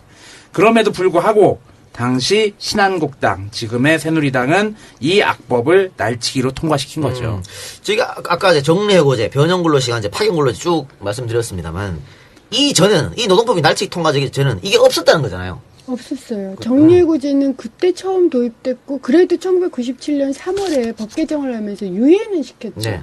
결국 2년 유예를 시켰는데 그 전에는 없었던 거죠. 없었던 게 새롭게 나온 거죠. 새롭게 들어오는 거예요. 그러니까 그러니까 논의는 계속 있었어요. 그러니까 지금도 이번 노동법도 정경련이나 경총은 계속 이걸 간절하게 원해요. 시운해고 뭐 이런 걸 계속 몇 년간 원해도 법은 없었는데 비슷한 거죠. 비슷하게 한 거죠. 예. 그러니까 파견 근로제, 항상 파견 근로제가 네. 문제잖아요. 항상 그렇죠. 그게 언제 생겼냐? 96년 12월 달에 그전에는 없던 게. 들어있어요. 요 하나하나의 문제점은 이따가 자세히 좀 네, 설명해 네. 주시기 부탁드리고 다시 우리 얘기로 돌아가서 이렇게 홍준표마저 문민정부 몰락의 신호탄이라고 했던 1996년 크리스마스 다음 날 글로 한번 가봅시다. 자, 1996년 2월이었습니다. 2월에 임기를 한 2년 정도 납둔 거죠. 김영삼 대통령이. 계속해서 추락하는 자신과 문민정부의 처지가 자기가 돌아봐도 안타까웠던 거야. 그래서 원래는 이제 임기 초 개혁의 전도사를 자청했잖아요. 그래서 개혁 드라이브를 강하게 걸어가지고 90%가 넘는 지지율, 서태지도 이겼어요. 서태지를 이기는 그런 지지율을 받고, 그리고 또 막강한 파워와 힘과 그리고 휘둘렀는데 지금 돌아보니까 그게 다 물거품이 된 것이죠. 참으로 안타까웠을 거예요. 그래서 김영삼은 마지막으로 개혁 카드를 꺼내야 됩니다. 그것이 바로 노동법의 개정이었습니다. 김영삼은 박세일 사회복지수석을 호출했습니다. 봐라, 박수석. 우리 노사관계 말이다. 아직도 옛날 박정희 전두환 시대의 개발 논리로 돼 있는데 이카면 이거 안 되는 거 아니야? 각하 그렇습니다. 이제 노동의 패러다임이 바뀔 때입니다. 과거 권위주의 시대 때 그것으로는 안 됩니다. 노와 사가 공이 잘 살 수 있는 그런 것으로 바뀌어야 합니다. 그치? 그래, 나도 막 그렇게 생각해가 임기 초기부터 하려고 그랬는데 잘 안 됐비다. 이거 하면 우리 문민정부에는 부담이 될지 몰라도 길게 보면 걔한테 아이가 네가 한번 만들어봐라. 아까 은 의원이 말씀한 것처럼 이때까지만 해도 김영삼은 개혁적으로 노동법을 개정하려고 그랬던 거야. 그렇죠. 김영삼은 이때까지도 노동법을 개정하는 데 있어 약간의 마인드를 갖고 있었습니다. 개혁적인 마인드를. 물론 노동자들이 원하는 모든 걸 다 들어줄 수는 없겠죠. 분명한 거는 나중에 나치기 때 통과된 그런 개정법을 만들려고 했던 것은 분명히 아니었던 것입니다. 1990년 4월에는 김영삼 대통령이 노사정이 모두 참가한 노사관계 개혁방안 보고대회에 참석해서 신노사관계를 구상을 밝힐 정도로 개혁 마인드를 갖고 있었습니다. 실질적으로 당시 노동계는 노동법 개정에 대해서 환영을 했습니다. 오히려 재계가 경계의 눈으로 바라보고 있었습니다. 그쵸? 네. 당시 그랬던 네, 것이죠. 그 당시 그랬죠. 그래서 민주노총이 지금은 노사정위원회 참여 안 했지만 그땐 참여했다니까. 그러니까. 유일하게 참여했던 또 게 민주노총을 계속 불법 집단으로 봤었었는데 이때 처음으로 인정을 하죠. 인정해 준 겁니다. 그런데 그럼 왜 갑자기 이 노동법이 계약으로 바뀌었는지 보도록 하겠습니다. 역시 첫 번째는 경제 사정 때문이었습니다. 96년 여름을 분기점으로 한국 경제는 매우 심각한 상황을 맞이하게 됩니다. 수출 둔화와 내수 부진이라는 험로가 눈앞에 다가왔던 것입니다. 또 하나의 이유를 들자면 대선이 1년 앞으로 다가온 것입니다. 우리는 지금 총선이 1년 남았습니다.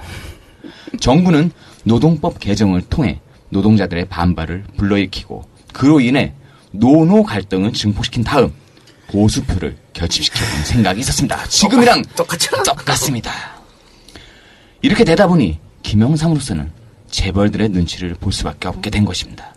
즉 애초에 정부가 구상한 노동개혁은 삶의 질에 맞춰져 있었는데 이것이 종래에는 경쟁력 강화로 바뀌어 버린 것입니다.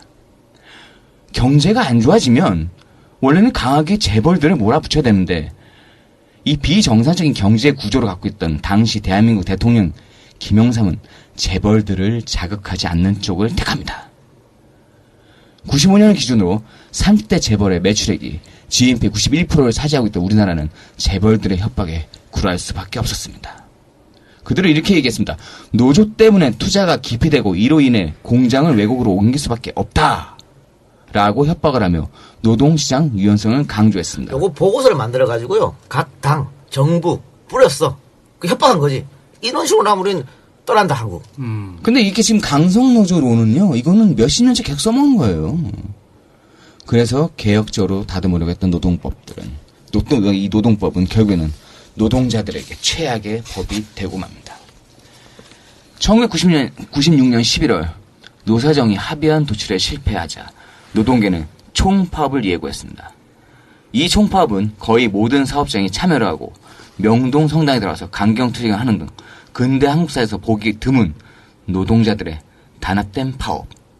현장에서 파업 찬반 투표를 했다 하면 90% 이상으로 파업 찬성으로 나왔습니다. 사실 그전까지 이런 일이 없었습니다. 이때는 한국노총과 민노총이 단결해서 총파업을 결의했습니다. 1948년 조선노동조합 전국 평의회 이후 50년 만에 일어난 일입니다. 그만큼 이때 통과된 노동관계법은 계약이었던 것입니다. 그런데 이런 악법을 날치기로 통과를 시킨 겁니다. 그렇죠. 이 노동자들 이런 단합된 의견에도 불구하고 정부와 여당은 노동법 개정안을 12월 18일 정기국회 폐지에 반드시 통과시키겠다는 방침을 정하고 강행처리를 공식화. 지금도 그러고 있죠, 여당이. 네, 그러고 있죠. 근데 웃을 수만은 없는 일이네. 그러니까 지금과 계속 똑같다고 말하는데 지금하고 얼마나 똑같은지 한번 봅시다. 당시 김영삼 정부가 노동법 개정이 꼭 필요하다면서 내뱉은 말이 뭐냐? 고비용, 저효율의 경제 구조에서 맞아요. 벗어나 선진국으로 도약하기 위해 필요한 조치. 이거 박근혜 대통령이 맨날 하는 말입니다, 이거. 고비용, 저효율. 지겨워 죽겠어. 그걸 20년 전에 했던 걸 지금 그대로 갖고 와놨잖아. 이게 똑같을 수가 있습니까? 여기서 한마디 더 들어가지. 창조 경제. 아니, 토시 하나도 안 틀리잖아. 똑같잖아. 더 충격적인 사실. 당시 청와대는요, 노노 갈등을 조장하라는 비밀 문서까지 만들어서 노동법을 통과시키기로 했습니다. 그 비밀 문서 제목이 뭐냐면 노동법 개정안 처리 방안. 이 공작 문서였었는데요. 그 내용을 살펴보면 이런 거예요. 한국노총과 민주노총의 인맥 해부. 인맥에 쭉 나와 있었던 거예요. 그걸 보고서. 또 파업의 대처 방침을 하달했고 양 노총 내 온건파와 강경파를 분리해서 대처하라. 이런 지침도 있었고요. 노조 관계자들의 비리 관련 자료를 확보하라. 정말 비슷하네. 그렇죠. 아까 한국노총이 그런 아마도 루머가 있다 했지 비슷할 않습니까? 거예요. 예. 또 파업 불참자를 조직화시켜라. 이런 이야기들이 정부 보고서, 비밀 보고서 만들었다니까. 얘네들이. 대한민국 정부가 살아있는 노조를 갖다 노총을 갖다가 해체시키려고 이렇게 공부를 많이 했어? 이게 뭐냐? 일제 식민시대 일본 고등 경찰들이 독립군 때려잡으러 만든 문서. 아니, 그러니까 그거랑 똑같은 거 아닙니까? 지금 세작은 공부했다고 그러는데 DNA가 그럴 수도 있어. 역사가 어떤데 걔네가. 근데 이게 다 똑같은데 다른 점이 있다면요. 지금하고 다른 점. 국민적 관심이 떨어졌습니다. 당시 90년도에 그 날치기 됐을 때 온 국민이 다 일치단계로 안 된다 굉장히 뜨거웠어요. 그렇죠. 왜냐면 안개부법하고 같이 같이 했어. 연계해서 네. 날치기 저희도 했기 기억나요. 때문에 네. 훨씬 더 강했죠. 그때 그것 때문에 지금 국정원이 수사권 가지고 있는 거잖아요. 근데 이 국민적 관심 지금 왜 이렇게 저는 굉장히 떨어졌다. 지금 떨어져 있다 보거든요. 저는 몇 가지 이유가 있는데요. 하나는 그 당시는 양대 노총에 대한 신뢰도가 꽤 높았어요. 사실은. 그리고 양대 노총이 어쨌든 비정규직 문제라든가 이런 좀 전체적인 그때 가장 많이 했던 1000만 노동자를 위하여 이 얘기였어요. 그때가 1000만이었거든요. 지금 1800만인데 지금 1800만 노동자를 위해서 이 몸을 헌신하겠다 이런 얘기 못 했잖아요. 근데 그 당시만 해도 뭐 1000만 노동자를 위해서 비정규직을 없애겠다라든가 그때도 비정규직 임시직 문제가 꽤 있었거든요. 그런 명분을 가지고 싸우는 집단으로서 어쨌든 강성이긴 하나 민주노총이 꽤 신뢰를 받았고 한국노총도 1987년 이후 분위기를 타고 있었어요. 그래서 우선 지도부가 좀 존재했었던 면도 있고 그 다음에 야당이 그래도 지금은 하도 욕을 많이 먹는데 그 당시 야당은 제야의 정신 그러니까 민주주의의 정신과 이렇게 연결돼 있는 또 신뢰도도 있었고 그리고 특히 이제 안기부법 문제에 대해서 매우 민감했던 그래서 사실은 김영삼 정부가 잘못한 것 중에 하나가 안기부법하고 노동법 연계시켜서 날치기를 하는 것이 가장 컸고 그다음에 이제 시민사회가 살아 있었어요. 근데 지금 그리고 좌절감이 별로 없었어요. 그 당시 저는 감옥에 있어서 잘 모르는데 87년 이후에 왜 승리의 그 경험 있잖아요. 네. 승리 경험이 10년은 갔고 실제로 그때 소득이 늘었어요. 경제적으로 보면 소득과 임금을 더 줄 수밖에 없었던 상황이었거든요. 그러니까 기가 살아 있었던 거예요. 전체적으로 정치권도 그렇고 시민사회도 그렇고 국민들도 그렇고. 근데 87년 이후에 저는 청년들도 그렇고 많이 바뀐 게, 그러니까 좌절의 경험, 물론 짧은 이 10년의 기간이 있었지만 그 이후에 계속 좌절의 기운이 있는 거예요. 그 다음 청년 인턴으로 떠돌아야 되고, 그리고 이제 두 번째로 시민사회가 거의 지금 살아있지 못하고, 야당이 지지를 못 받고, 양대 노총 역시 많이 힘을 잃었죠. 가장 큰 것 같은데 패배주의. 패배주의예요. 우리가 뭐 해봤자 으쌰으쌰 해봤자 뭐. 끊임없이, 그러니까 저는 정말 야당이 잘못하고 있는 건 아주 작은 승리라도 안겨드려야 되는데. 그렇죠. 87년에 그 예. 큰 승리에 예. 취해서 그 다음에는 그 나머지 근데 계속 지는 싸움만 해요. 2012년 대선 이후에 이긴 게 없잖아요. 국정원 이겼어요. 세월호 때 같이 했어요. 메르스 문제에 같이 했나요? 국회법에 이겼나요? 뭐 아무것도 이기지 못하는 모습만을 계속 가지고 있으면 저한테 가장 많이 묻는 질문이 그거예요. 제가 이제 어쨌든 전 이건 그러니까 배지가 떨어지든 안 떨어지든 전 싸운다인데 싸워서 될까요? 가장 많이 어쩔 수 없잖아요. 그렇죠. 사람들이 예. 그렇게 얘기하겠죠. 예, 이게 계속. 되겠어? 되겠어?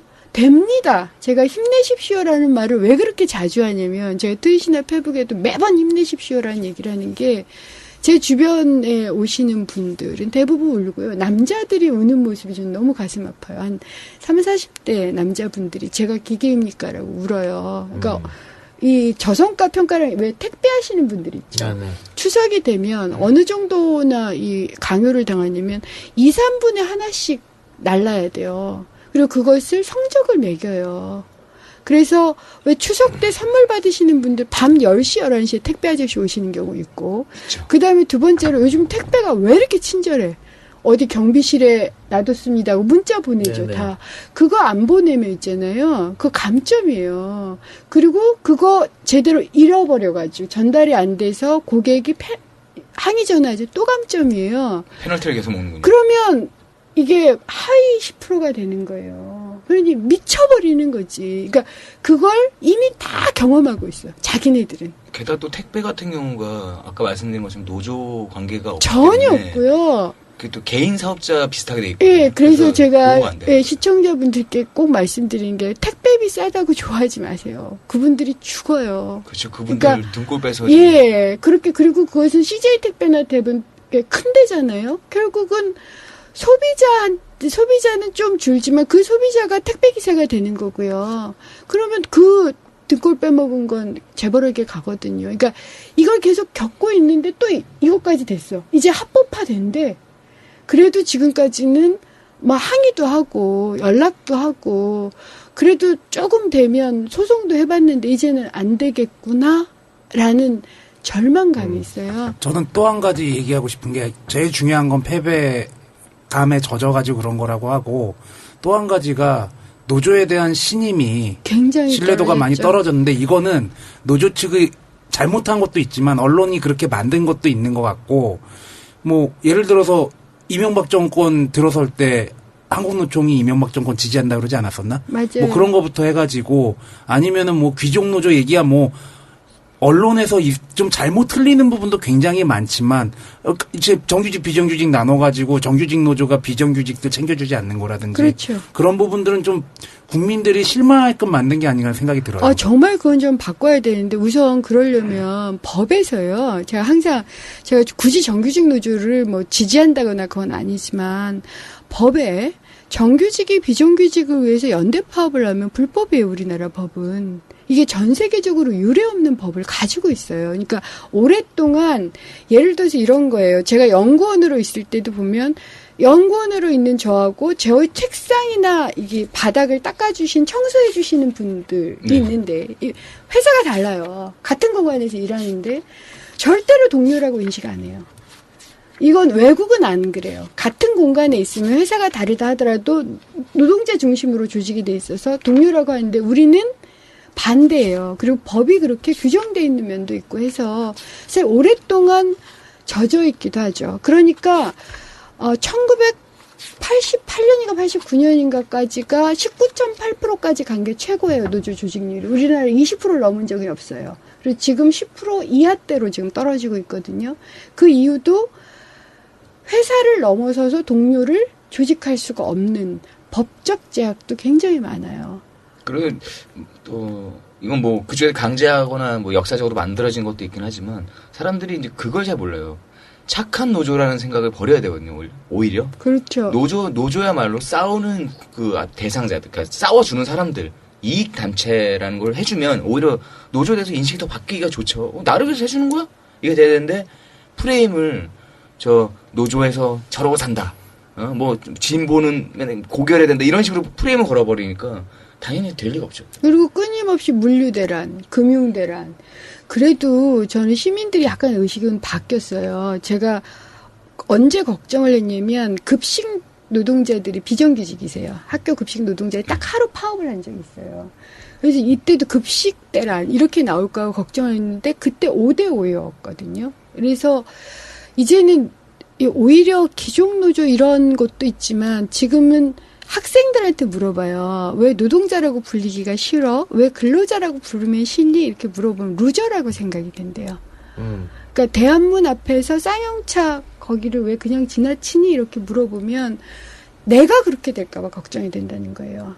그러니까 노조 대부분의 사람들이 노동자 이렇게 불리면 일본 노조원들에 대한 인식을 이렇게 외에는 쌍용차 노동자들 그 힘든 모습, 콜트콜트 기타 노동자들이 쫓겨나는 모습, 정말 루저고 가난하고 불쌍하고가 훨씬 더 많이 나와요. 그러니까 노조도 지고 있는 거죠. 신뢰도 많이 잃었지만 많이 져왔던 경험이 청년 20, 30대한테는 보고 싶지 않은 경험으로 지금 남아있는 것 같아요. 노조를 바라보면서 연대나 이런 것들. 예, 연대, 승리 이런 경험이 떠올려야 되는데 안 그런 거예요. 자꾸 이제 노조를 보게 되면 배제무고가 예. 나한테 올 수도 있다. 그렇죠. 노조에 가입하면 난 불이익을 받아. 근로보다 노동이 얼마나 능동적이고 좋은 맞아요. 말인데. 그래요. 알겠습니다. 내가 20년 전 똑같다 그랬는데 지금이랑 계속 다른 점이 있다면 이제 국민적 관심도가 많이 떨어진 거고 또 하나 다른 점은 양대 노총이 분열을 했다는 거죠. 예. 그때는 단결해서 투쟁했었는데 같이 손잡고 그렇죠. 있어요. 지금은 완전 분열했다는 거고. 그 당시 논란이 됐던 주요 법안 내용을 이제 구체적으로 좀 살펴볼 텐데요. 광고 듣고 와서 계속하겠습니다. 자, 새싹당 공차. 이거 창거리 형이 하는 건데 추석이라고 뭐 또 선물용으로 마련했다고 합니다. 나 메모하려다가 볼펜 던졌어. 왜? 아니, 뭐, 지난번에 광고하면서 다 얘기했구나. 다 얘기했는데, 어쨌든 새싹당 공차가 그동안 국민TV에 쭉 광고를 했지 않습니까? 지금 안 나간다 그래, 국민TV에. 그래서, 이제밖에 없다. 이 작가, 날 좀 도와줘. 그래서, 네! 하고 광고 넣었습니다. 사람마다 분명히 그 몸에서 차이는 있겠죠. 근데 제가 먹어본 경험은 낮술 먹고 요거 한 잔 먹고 저녁에 또 술 먹으러 갔습니다. 효과 괜찮아요. 그리고 아침에도 그 왜 술 먹으면 그 다음날 막 이렇게 머리 좀 무겁고 이런 거 있잖아. 조금 기분 탓인가? 효과 좋은 것 같던데? 근데 이런 거는 우리 같은 놈들이 먹으면 안 돼. 왜? 이거 없어도 술을 그렇게 처먹는 게 끝까지 써봐요. 그래요? 거의 뭐. 너 어제도 엄청 마셨다며. 이건 우리한테는 인마 마약 같은 거야. 그렇습니다. 알겠습니다. 여러분들 많이 상해주시고, 우리 창거리 형님은 빠른 시일 안에 광고비 입금하시기 바랍니다. 광고비를 안 줘. 광고비 입금해주시고. 자, 우리 방송 다시 들어갔어요. 당시 논란이 됐던 법안 하나 살펴보도록 하겠습니다. 일단 정리해고제입니다. 정리해고제인데 예.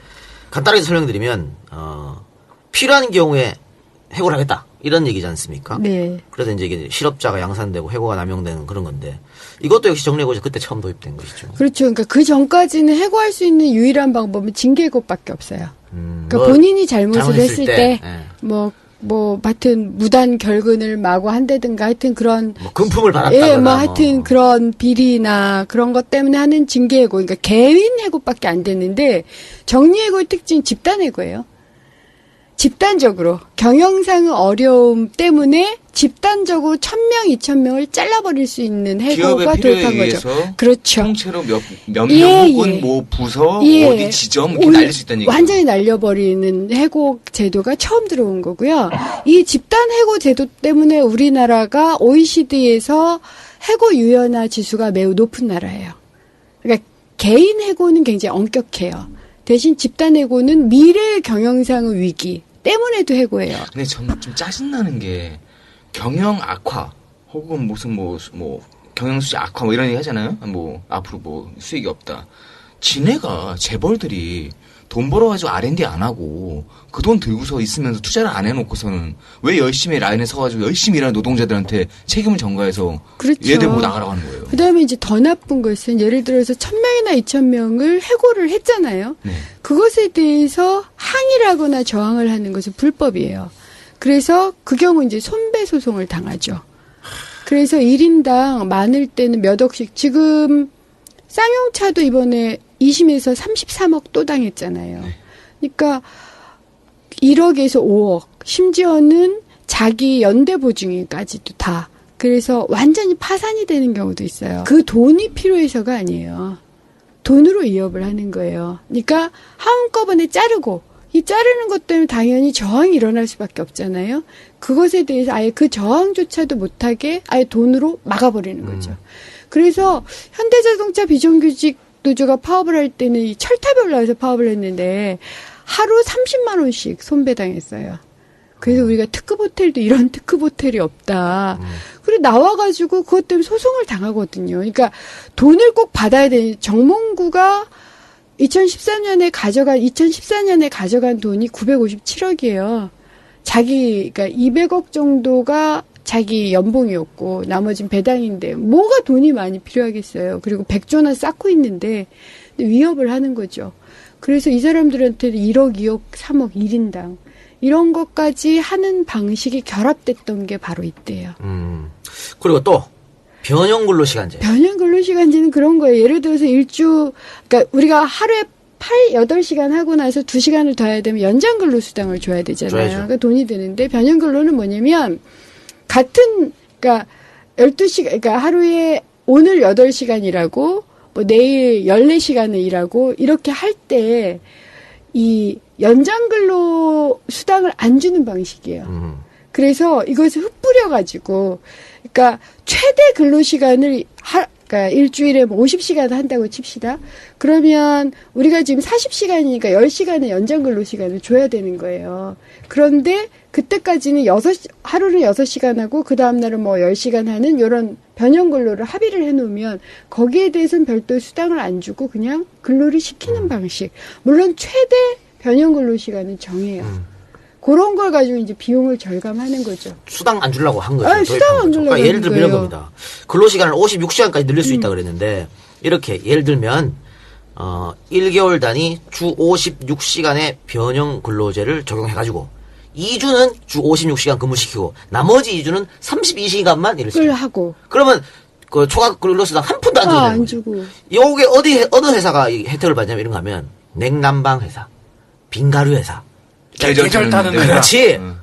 그런 거 할 때 이런 거 일 많이 시키고 여름에 일 엄청 시키고 뭐 이렇게 해갖고 한 푼도 초과 수당을 안 주려고. 패스트푸드점도 그래요. 맥도날드 이런 데도 손님이 몰릴 때하고 몰리지 않을 그렇죠, 때가 그렇죠. 있잖아요. 그걸 조정을 하는. 그래서 어쨌든 기업의 이 일상에 사람을 맞추라고 하는 거예요. 돈은 안 주고. 그러니까 얼마나 치사한 놈들이야. 미친놈 새끼들 지들 눈빵 가는 것만 돈 아껴도 이러지도 안 나와. 그러니까 요런 방법을 우리 이런 거지.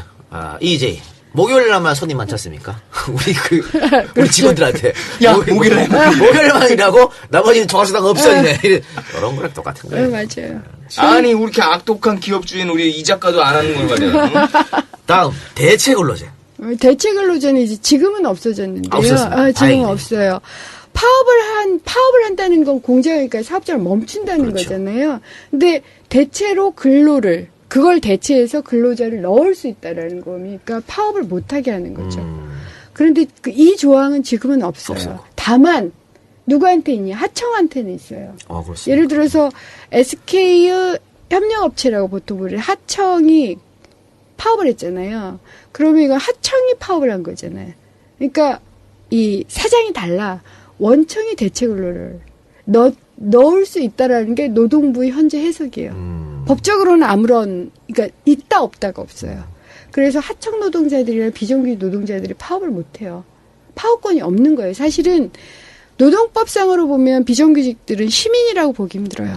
노동상권을 못 가지고 있고 그런 것을 어떻게 보장해 주려는 노력을 정부가 전혀 안 하고 있는 거죠.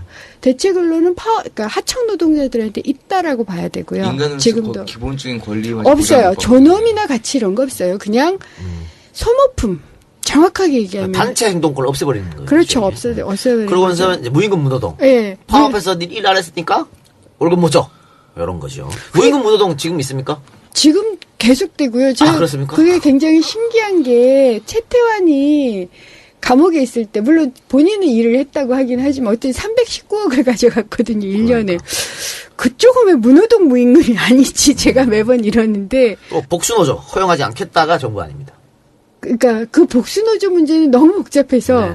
사실은 노총은 원래 양대 노총은 복수노조를 허용을 원했어요. 원했죠. 예. 왜냐하면 민주노총이 한국노총만 인정이 됐거든. 그러니까 민주노총이 복수노조 안이 들어와야지 자기가 합법이 되는 그렇죠. 거예요. 그런데 양대 노총이 인정되고 나서는 요즘에 이제 사실은 복수노조 완전히 허용돼 있는데 반대를 했었어요. 왜냐하면 제3노조 어용노조 회사노조의 나왔습니다. 형태로 그렇죠. 장난을 많이 하고요. 요즘 노조 파괴는 어떻게 이루어지냐면 예를 들어서 민주노총 사업장이나 상신브레이크 같은 김무성이 그 쇠파이프 들고 휘둘렀다라는 그 상신브레이크 그 사업장은 그게 거꾸로 해요. 기업이 용역을 동원해서 쇠파이프로 밀어붙였는데 거기는 어떻게 한 거냐면 민주노총 산하 뭐 상신브레이크 지부 이런 게 있잖아요. 그러면 기업이 노조를 하나 더 만들어요. 그래서 기업 노조를 하나 만들어서 어용노조. 예, 이걸 다수 노조가 되면 민주노총 지부는 교섭권이 없어지는. 요즘 그런 식으로 노조 파괴를 많이 하죠. 그래서 고민스러워요. 그리고 또 이 그 문제가. 어용 노조들이 옛날에 처음에는 페이퍼에 가까웠는데 지금은 안 그래요. 사측에서 거기다 다 안 들어가면은 압박을 주기 때문에 네. 일단 거기 소속이 돼요. 삼성에서 많이 하죠, 이거. 굉장히 많이 하죠. 굉장히 잘하지. 그 다음에 제3자 개입 금지. 요거 노무현 대통령이. 없어졌어요.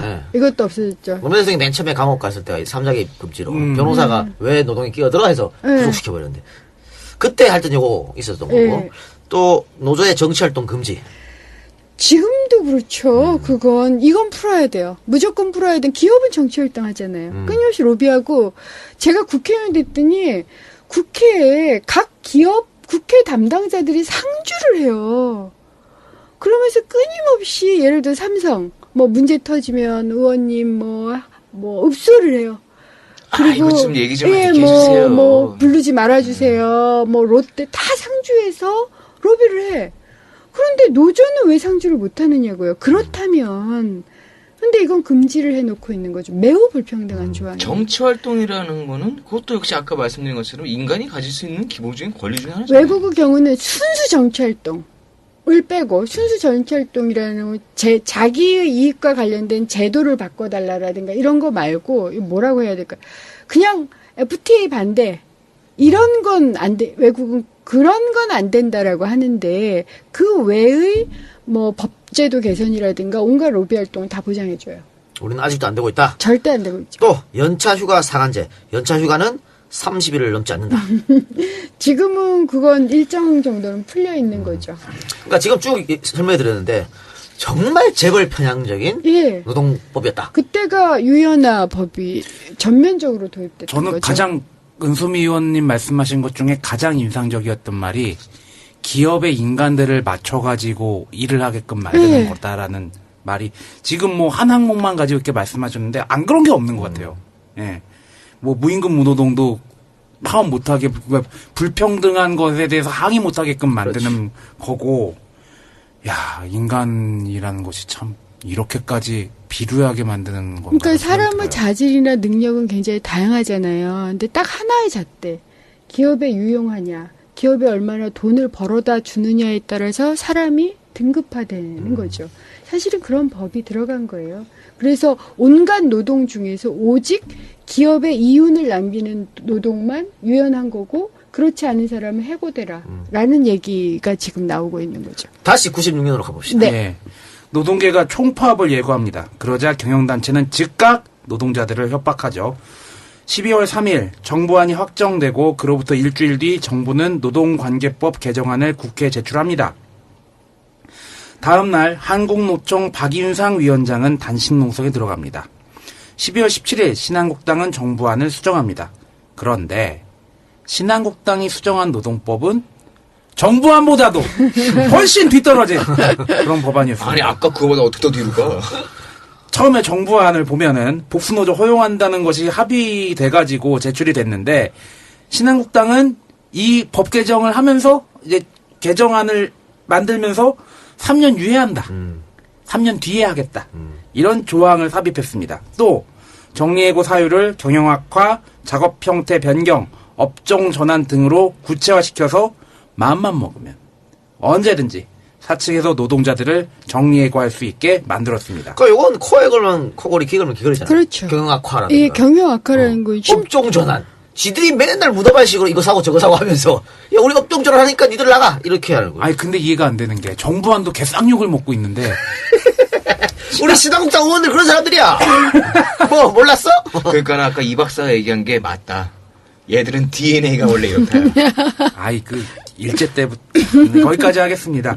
자, 1996년 12월 26일 오전 6시 버스를 동원해서 신한국당 의원들이 영등포에 집결을 하죠.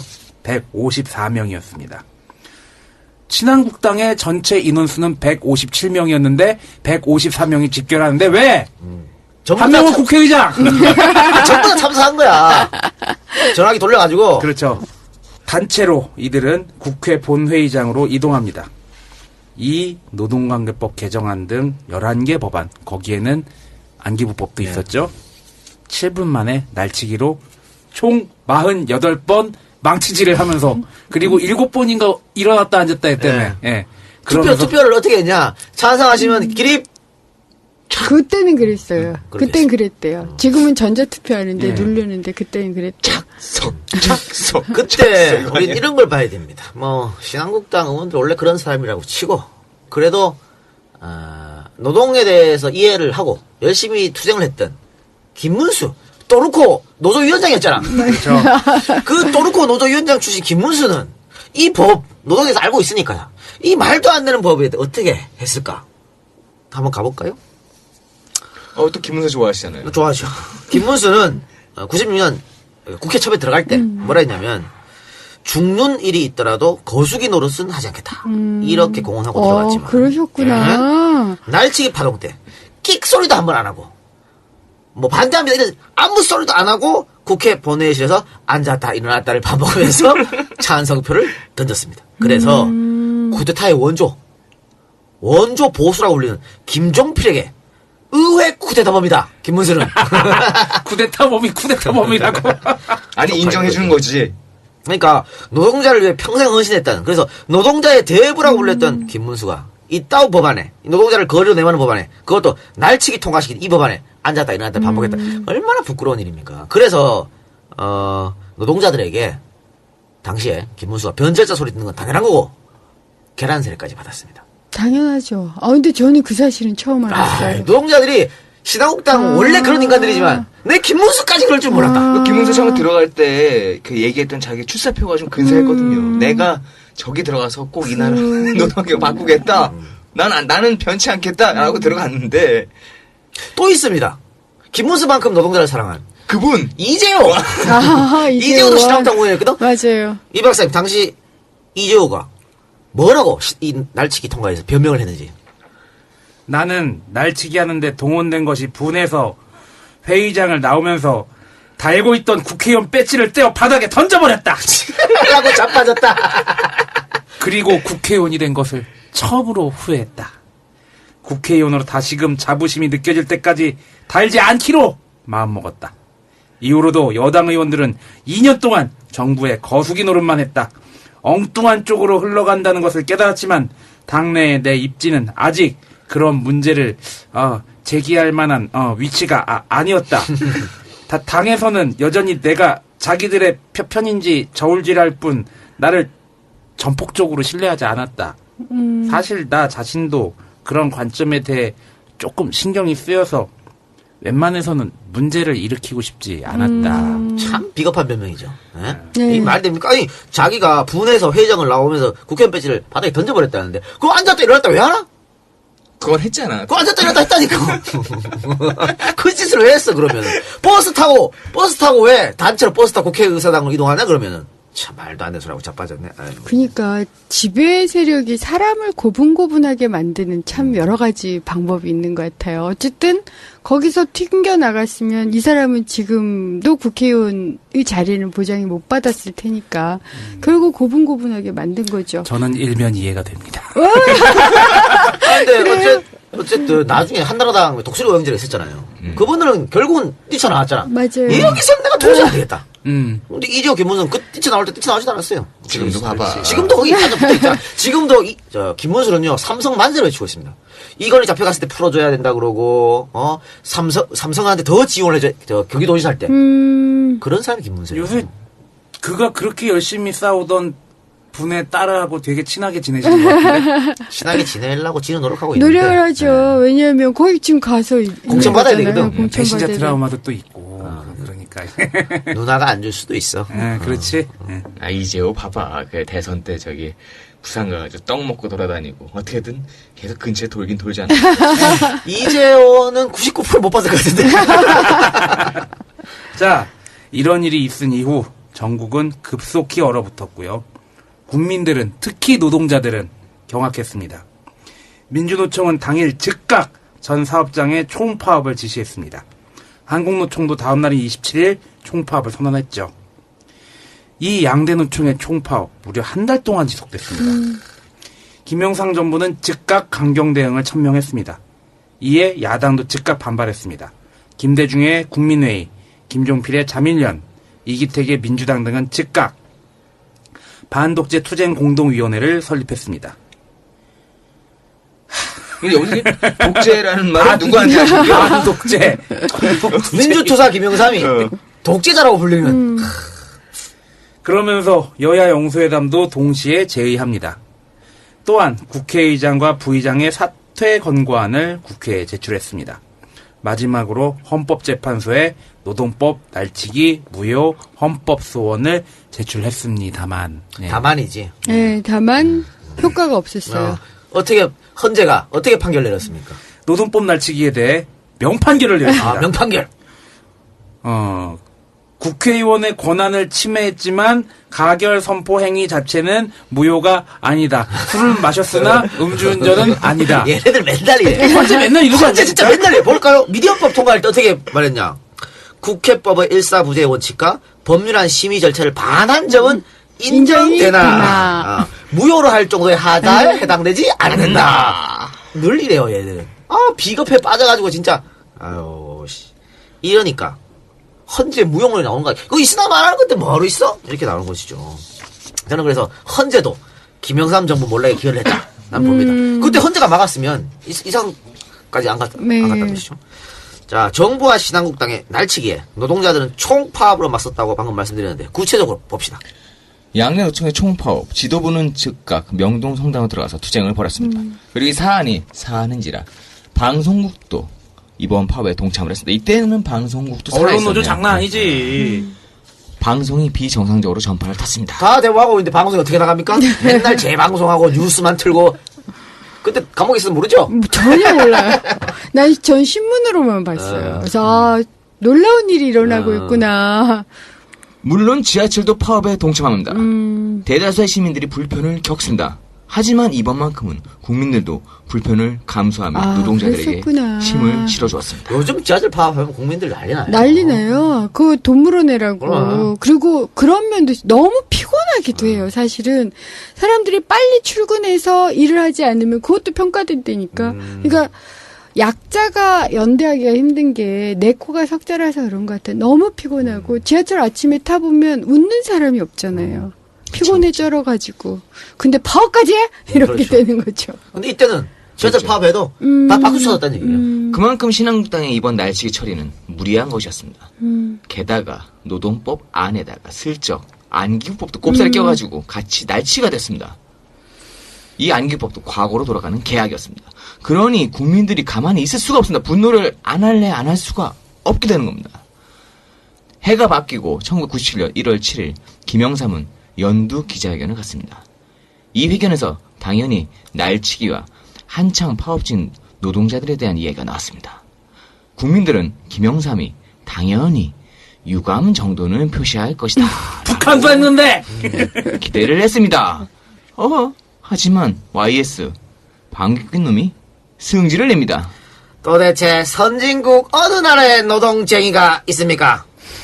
이러면 말 같지도 않은 소리를 했었더니 지승질에 못 이겨서 회견자가 그냥 나가버렸습니다. 아, 참. 이거는 노동에 대한 철학이 없는 거죠. 아니, 그리고 프랑스는 소방관들이 파업하고 소방관들이 불 지르면서 파업하잖아. 심지어는 교도관들이 파업을 했어요. 저 교도소에 있는데 갑자기 교도관들이 나한테 와가지고 신문에 났대요. 프랑스 교도관이 파업을 파업했다고? 했다는 거야. 너무 놀라서 서로. 이게 그래서 내가 물어봤어. 그러면 누가 이걸 쓰냐 그랬더니 경찰이 투입이 됐대 대신. 그러니까 프랑스나 스웨덴이 다 어떻게 해요. 저 노동쟁이 하는지 한번 와 있어 봐야 돼. 그래 정신 차려. 이렇게 되자 이날부로 병원 노련도 파업에 가세를 했습니다. 응급 환자를 제외하고는 진료가 불가능해졌습니다. 사무, 금융 노련까지 파업에 동참을 합니다. 한국 경제는 올스톱의 위기상까지 몰리게 됐습니다. 그러나 정부는 강경 진압적으로 더더욱 노동자들을 몰아붙였습니다. 이틀이 지나고 야당은 헌법재판소에 헌법소원을 제출하고 1월 12일에는 상황이 심상찮게 돌아간다고 판단한 김수환 추기경이 대화로서 문제를 풀자고 촉구를 합니다. 그러나 노동자들은 1월 15일 예정대로 3단계 총파업을 결의를 합니다. 여기가 388개 노조 35만 명이 이 파업에 참가했습니다. 엄청난 거지 그러니까. 사람들이 모이면 그게 힘이 되는 거죠. 그리고 대학 교수들은 줄줄이 시국 선언을 합니다. 이렇게 되자 시간이 흐르면 투쟁의 강도가 줄어들 것이라고 여겼던 정부는 서서히 똥줄이 타기 시작했습니다. 조직적인 파업과 더불어 민심 이반이라는 아주 강한 역풍이 불었기 때문입니다. 와일스가 이게 가장 가슴 아팠을 거야. 민심 이반. 미반. 내가 민주투사였네. 그렇죠. 3주 버텼네. 이렇게 3주가 지났습니다.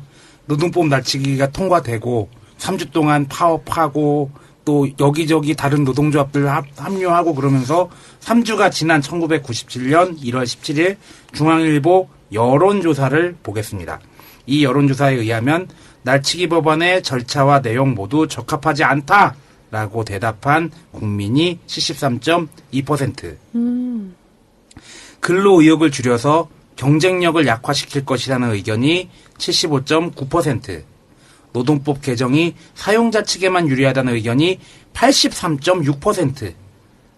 재개정을 해야 한다는 의견이 60.2%로 정부의 노동법은 그야말로 개정이 아니라 개혁이라고 국민들이 생각을 했고요. 그리고 민심은 완전히 신한국당과 김영삼을 떠났습니다. 이게 여론조사가 70% 80%는 거거든요. 정말 전체 다라는 전체 다라는 이렇게 잘 안 나와. 대단한 그렇죠. 대단한 거예요. 대단한 때였어요. 때였어요. 진짜. 그리고 결국에 1월 21일 그렇게 버티던 영수회담 안 하겠다고 그렇게 버티던 김영삼은 김대중과 영수회담을 갔습니다. 그리고 이 자리에서 벅스너져 3년 유예하는 잘못이라고 노동법에 대하여 재논의하겠다고 약속을 했습니다. 그리고 대국민 사과도 더불어서 약속을 했죠. 두 손 두 발 다 뜬 거지 뭐. 대통령이 이렇게 대국민 사과를 했다면 여당과 야당이 새롭게 재협상을 벌였어야 되겠죠. 그 내용을 한번 봅시다. 여야는 2월 21일 임시국회를 열어서 협상에 들어갔습니다. 달이 바뀌어서 3월 10일 마침내 여야는 단일화를 만들어내는데 성공했습니다. 단일화의 내용은 노조 정치활동 금지 규정을 삭제하고 복수노조는 허용하고 정리해고 시행은 2년간 유예한다라는 것이었습니다. 나 이것도 문제야. 2년 유예가 뭡니까? 2년 뒤에 한다는 거잖아. 게 아니야. 이게 뭐야 이게. 문제는 이 정리하고 마음대로 자르게 하는 그게 문제잖아요. 네, 맞아요. 근데 이걸 2년 뒤에 한다 그러면 노동자들은 그 2년 동안 뭐 생활이 좋아져서 재벌이 되나? 그렇지. 내 목숨 2년 동안 붙여주겠다는 거잖아. 그러니까 너네 2년 잘릴 거니까 그동안 더 열심히 일해가지고 퇴직금 이상을 벌어놓으라는 것도 아니고 그러니까. 말이 안 되는 거지. 그야말로 조삼모사 정책에 야당과 국민이 속은 거죠. 그쵸. 조사모사예요. 선심 쓰듯이 야 2년 유예 시켜줄게. 그리고 2년 뒤에 대량 해고가 우수됐거든. 무슨 됐지 진짜 됐죠. 또 어쩔 수도 없었지. IMF가 찾아가지고. IMF 때문에 맞아요. 자, 이 노동법 전국의 손실을 한번 볼까요? 경제적으로 어마어마했습니다. 생산 차질액 2조 넘었고요. 수출 차질액 3억 3,500만 달러. 그리고 이 사건으로 국민들의 민심은 완전히 김영삼에게 등을 돌렸다. 이렇게 볼 수 있겠죠. 대통령이 하야해가지고 거국 내각을 구성해야 한다는 소리까지 들렸습니다. 부산 앞바다에는 손가락이 둥둥 떠났는데 이게 뭔 소리야? 아니 괜히 찍었다고. 그렇지. 부산 사람 다 김영삼 찍었을 거 아니야. 그거 찍어가지고 내가 내 손가락 잘라서 앞바다에 버렸다. 이런 얘기잖아요. 참 무서운 표현이다. 그러니까 이명박 찍은 손가락들은 저 혈액탄 또 돌아다니는데 그런 얘기 있어? 내가 만들어냈다. 아니야 4대강이 흘러. 4대강 이랍니까? 뭐 그럴 수도 있고. 근데 지금 솔직히 이렇게 손가락 자르는 것도 안 할 것 같아. 요즘 그렇게. 왠지. 결국 얼마 안 있어 황태자 김현철이 검찰에 불려갔고요. 하안보의 정태수가 구속되면서 하안보 사태가 일어납니다. 대한민국은 IMF 막장으로 들어서기 시작한 거죠. 그러니까 하안보 사태 터지고 나서 기업들이 줄줄이 막 마구장창 하루 일어나면 5-6개씩 막 무너졌으니까. 그래서 이제 노동법 이 계약 이 날치기 처리가 IMF를 불러 일으켰다. 이렇게 드릴 수 있겠죠. 계속 문제가 되는 게 이제 가장 큰 문제가 정리해고 제도인데. 네. 없었던 게 이렇게 도입되었으니까. 예. 이번에 박근혜 정부에서 도입하겠다는 것은 정리해고제는 아닐 테고 뭐 있는데 뭐 지금 있으니까 이거 말고 어떻게 하겠다는 거예요? 쉽게 어떻게 해고를 하겠다는 거예요? 그러니까 지금 있는 해고제도가 개인적으로 징계해고를 하는 거하고 집단적으로 정리해고를 하는 거 2개잖아요. 그거 말고 개인적으로 혹은 집단적으로 다 혼합해서 저성과자로 분류를 해가지고 그냥 쉽게 해고하는 지침을 만들겠다는 거예요. 그러니까 예전에는 개인적 잘못이 있을 때만 자를 수 있었잖아요. 예. 근데 정리해고가 도입되면서 단체로 자를 수가 있었어요. 예. 이거는 사실은 뭐 노동자가 양보한 거 아니고 지들이 강제적으로 이걸 넣었잖아요. 그랬는데 이것도 뭐 야 이것 가지고도 안 돼. 우리가 언제든지 마음먹을 대로 자르겠어. 이 저성과자라는 게 쥐들이 딱지 붙이면 저성과자지. 그러니까 그걸 어떻게 판단해? 학교에서 1등에서 꼴찌까지가 있잖아요. 언제나 상대평가를 하기 때문에 그럼 누구나 다 저성과자가 돼요. 될 수 있는 거죠. 그러니까 한 명만 남을 때까지 다 저성과자가 될 수 있는 거죠. 특히 회사에 고분고분하지 않는 사람들. 아니 그렇죠. 아니 제가 저성과자가 됐었다니까요. 제가 꽤 괜찮은 연구자였는데 MB 때 비정규직 문제에 대해서 정부하고 다른 의견을 냈다는 이유로 0점을 줬어요. 성과평가에서. 성과평가가 2가지인데 하나가 정량평가하고 정성평가가 있어요. 정성평가는 원장이 줄 수 있는 거거든요. 양은 내가 연구를 몇 개 했고 이거야 카운팅이 되는데 정성평가는 헌신성 이런 주관적인 평가예요. 여기 0점을 줘버렸고 저하고 그런 저를 해고하면 안 된다라고 했던 다른 사람들까지 포함해서 8명한테 0점을 줬어요. 그래서 0점 클럽이라는 걸 만들었었는데 지금도 가슴 아픈 건 거기에 이제 항상 A를 받던 분이 계셨어요. 그분이 갑자기 C, D 이런 걸 받게 되신 거예요. 나보다 나이가 많으셨던 분이셨는데 급성 간암으로 돌아가셨어요. 그 싸우는 과정에서 스트레스. 굉장히 심각한 스트레스. 그래서 제가 국회의원 되기 전에 저는 결국은 제가 국회의원이 됐었던 이유 중에 하나가 항상 어떤 얘기를 들었냐면 너만 나가면 그러니까 우리가 급여도 30% 그러니까 제가 급여 30% 삭감된 상황에서 그만뒀는데 그 다음에 구조조정도 당했어요. 근데 그걸 보고 있어야 되잖아요. 굉장히 고통스럽거든요. 제가 저성과자로 분류돼서 2년을 버텨봐서 알아요. 그리고 그 과정에 제 동료가 급성 간암으로 죽고 우리 내에서 4분이 있어요. 그래서 항상 사표를 가슴에 들고 다녔었어요. 못 버티겠더라고요. 그래서 지금도 동료들에게 매우 감사한데 그걸 제가 한 2년을 겪어봐서 그것이 얼마나 잔인하고 사람 관계를 완전히 술 먹기도 힘들어요, 이제 서로에 대해서 질책을 하게 돼요. 저 뒤에서 누군가 악마가 웃고 있고, 여기 4명, 우리가 지금 4명이 앉아있잖아요. 각각 잘못했다고 하고 계속 급여는 깎이고, 너 얘 안 자르면 네가 당해, 이렇게 되는데. 그러면 내 입장에서는 나는 자식도 있고, 부인도 있고, 이렇게 되잖아요. 그 과정을 2년간을 겪었어요. 그러니까 그걸 전 국민에게 하겠다는 거죠. 얘기가. 그 다음에 아까 취업규칙 변경 문제는 잠깐 말씀하셨고 근로시간 연장은 어떤 거죠? 원래 우리나라 법이 주 52시간 법이에요, 최대. 그런데 고용부가 아니야! 이렇게 얘기를 한 거예요. 아니야. 그래서 68시간으로 늘려놨어요. 이걸 행정해서 그러니까 모법은 52시간법인데 하위 행정해석에 의해서 68시간을 늘려놔서 전 이번에 52시간으로 가져올 줄 알았어요. 그리고 52시간을 하면 일자리가 늘어나요. 일자리 나누기를 해야 되니까. 그런데 갑자기 60시간법을 가져와 버린 거예요. 그럼 일자리, 그러니까 청년을 위해서 창출된 일자리가 별로 없거든요. 이렇게 되면. 근데 지금 60시간 법을 가져와서 저는 이건 근로시간 연장법이다. 더군다나 재벌 대기업에 60시간을 해줄 이유가 뭐가 있어요?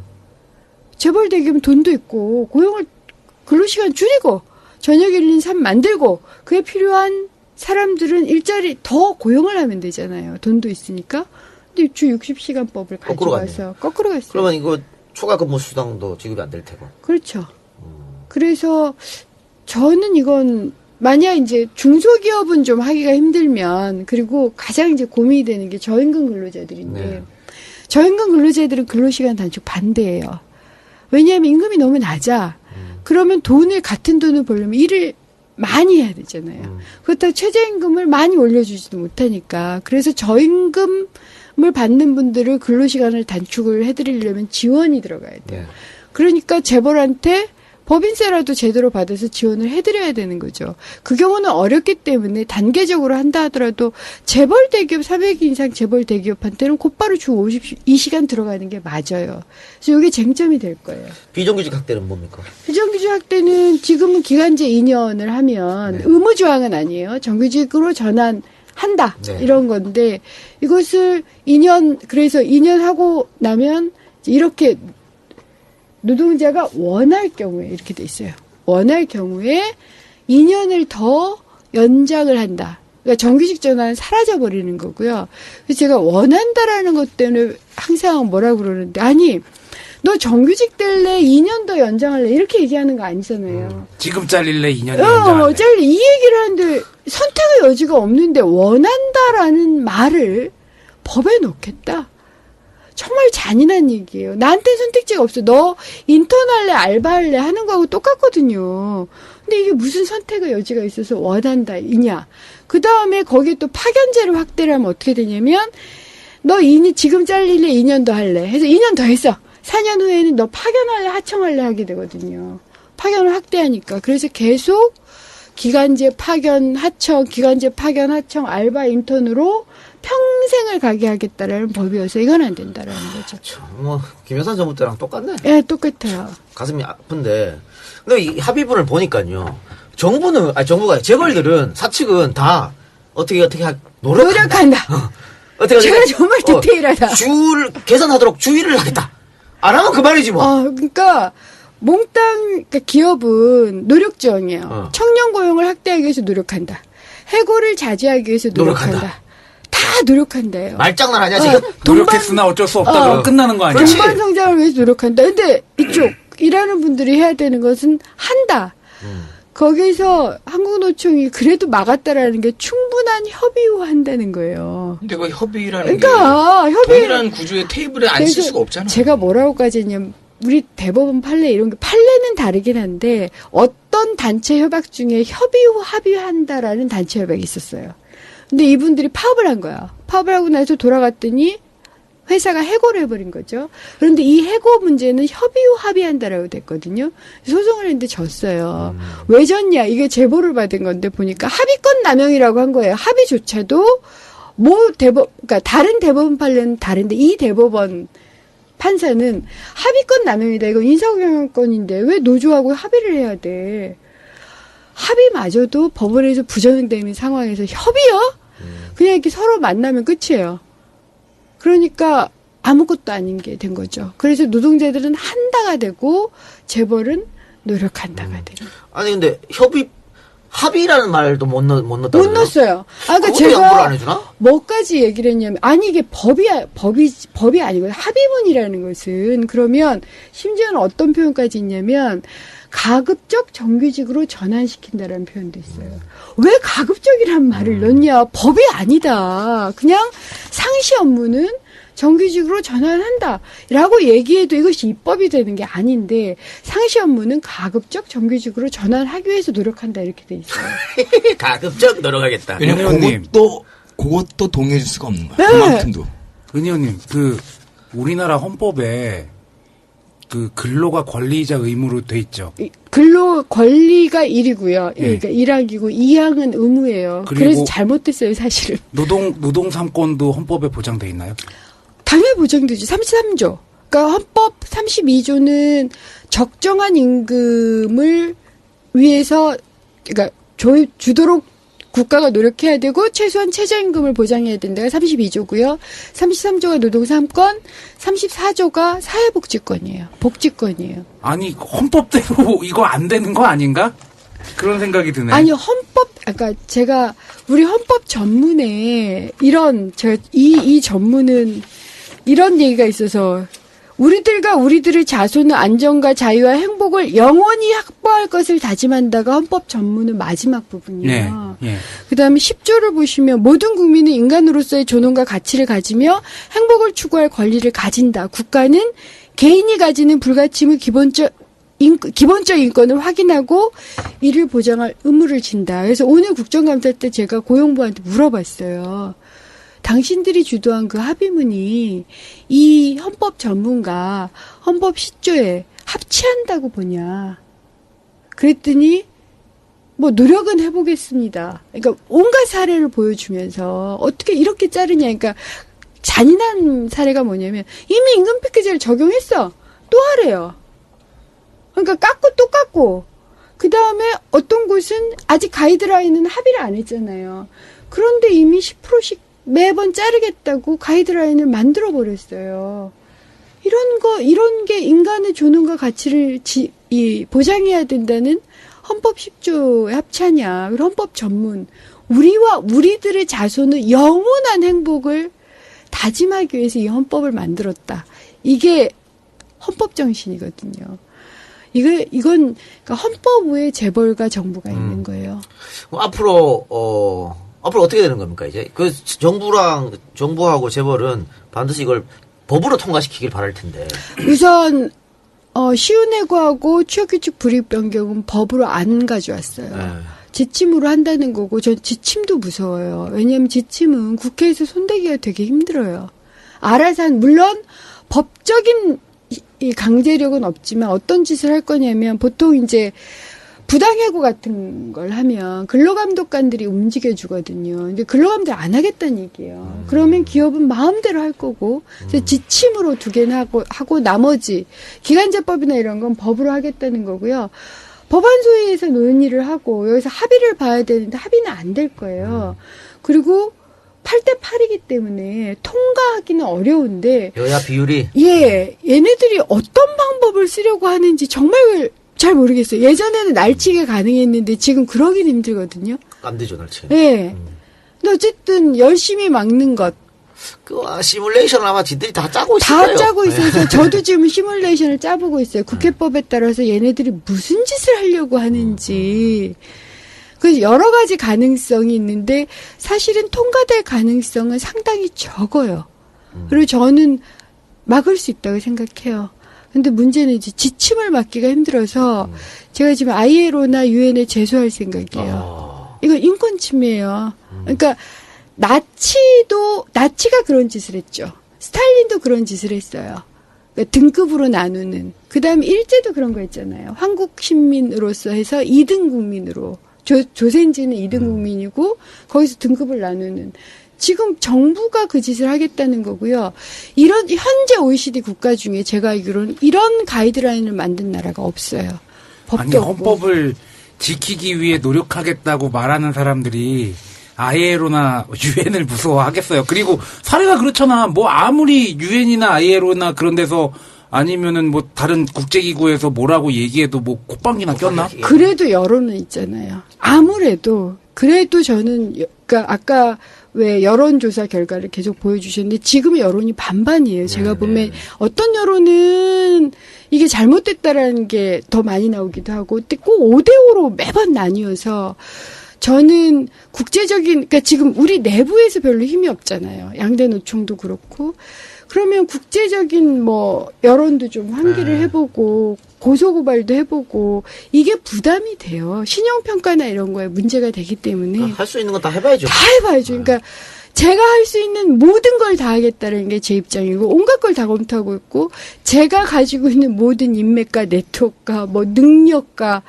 집중을 하고 있는 거죠. 그래서 막을 생각이에요. 그리고 이제 우리 듣고 계신 청취자 여러분들은 이게 정말 잘못된 법이라는 걸 많은 사람들 알려주고 모르는 분들이 많으니까. 그렇죠. 그 알고 지지해 주는 게 엄청난 힘이잖아요. 정말 아니 저는 그래도 다행이었던 게 제가 이제 이것 때문에 페북에 뭔가를 올렸는데 그러니까 그게 뭐냐면 악마는 디테일에 있다라는 제목으로 페북에 올렸고 또 하나가 시운하고는 재앙이다라고 페북에 올렸는데 악마는 디테일에 있다가 좋아요 1,500개 정도가 나왔는데 이게 그걸 이 SNS 분석하시는 분 얘기로는 정치인 중에 자기 글에 좋아요가 1,500개가 달리는 경우 공유가 한 700개 정도가 됐고요. 이런 경우가 5손가락에 꼽힌대요. 그러니까 전 그 반응이 너무 고마웠던 게 공감을 하시는구나. 그러니까 뭔가 이 부분에 대해서 해석을 원했고 그 해석에 대해서 공감을 해주시는 게 너무 좋아서 하여튼 최선을 다해볼 생각이에요. 그래서 항상 힘내시라고 얘기해요. 그 싸울 수 내용은 꼭 있어요. 저희도 저희 페북에다 공유하도록 하겠습니다. 네, 꼭 공유해 주세요. 알겠습니다. 이 말씀 어땠습니까 오늘? 일단 할 수 있는 걸 다 하겠다는 의원님 말씀이 참 가슴에 와닿아가지고 노동자들도 할 수 있는 걸 다 하면서 자기 권리를 지키고 자기 일을 열심히 하고 그래야 되는데 이 법이 통과가 되면은 할 수 있는 걸 다 못하는 상태에서 길거리에 나앉을 수도 있겠다는 생각이 들고 저는 부자나 재벌들에 대해서 돈 버는 과정은 말씀 안 드리겠습니다. 어떤 분들은 진짜 열심히 노력하셨고 어떤 분들은 여러 가지 혜택을 받았겠죠. 근데 어쨌든지 언론이나 재벌은 돈과 스피커를 가지고 있기 때문에 굉장히 강력한 기관이고 노동자들은 그에 비해 굉장히 약한 사람들이죠. 그런데 결국에 국가와 언론이 해야 될 것은 강자의 편을 들어주는 게 아니라 약자의 편을 들어주는 게 진정한 중립이라고 생각을 합니다. 그만큼 돈이 없고 힘이 없는 사람들, 스피커가 적은 사람들을 위해서 스피커가 되어주고 보호막이 돼주는 게 국가와 언론의 역할이라고 저는 생각을 합니다. 그런데 국가가 기계적 중립 아니면 정치적 중립 어쩌고 얘기하면서 그 역할을 방임한 게 아닌가 싶습니다. 이상입니다. 이게 이렇게 만들면요.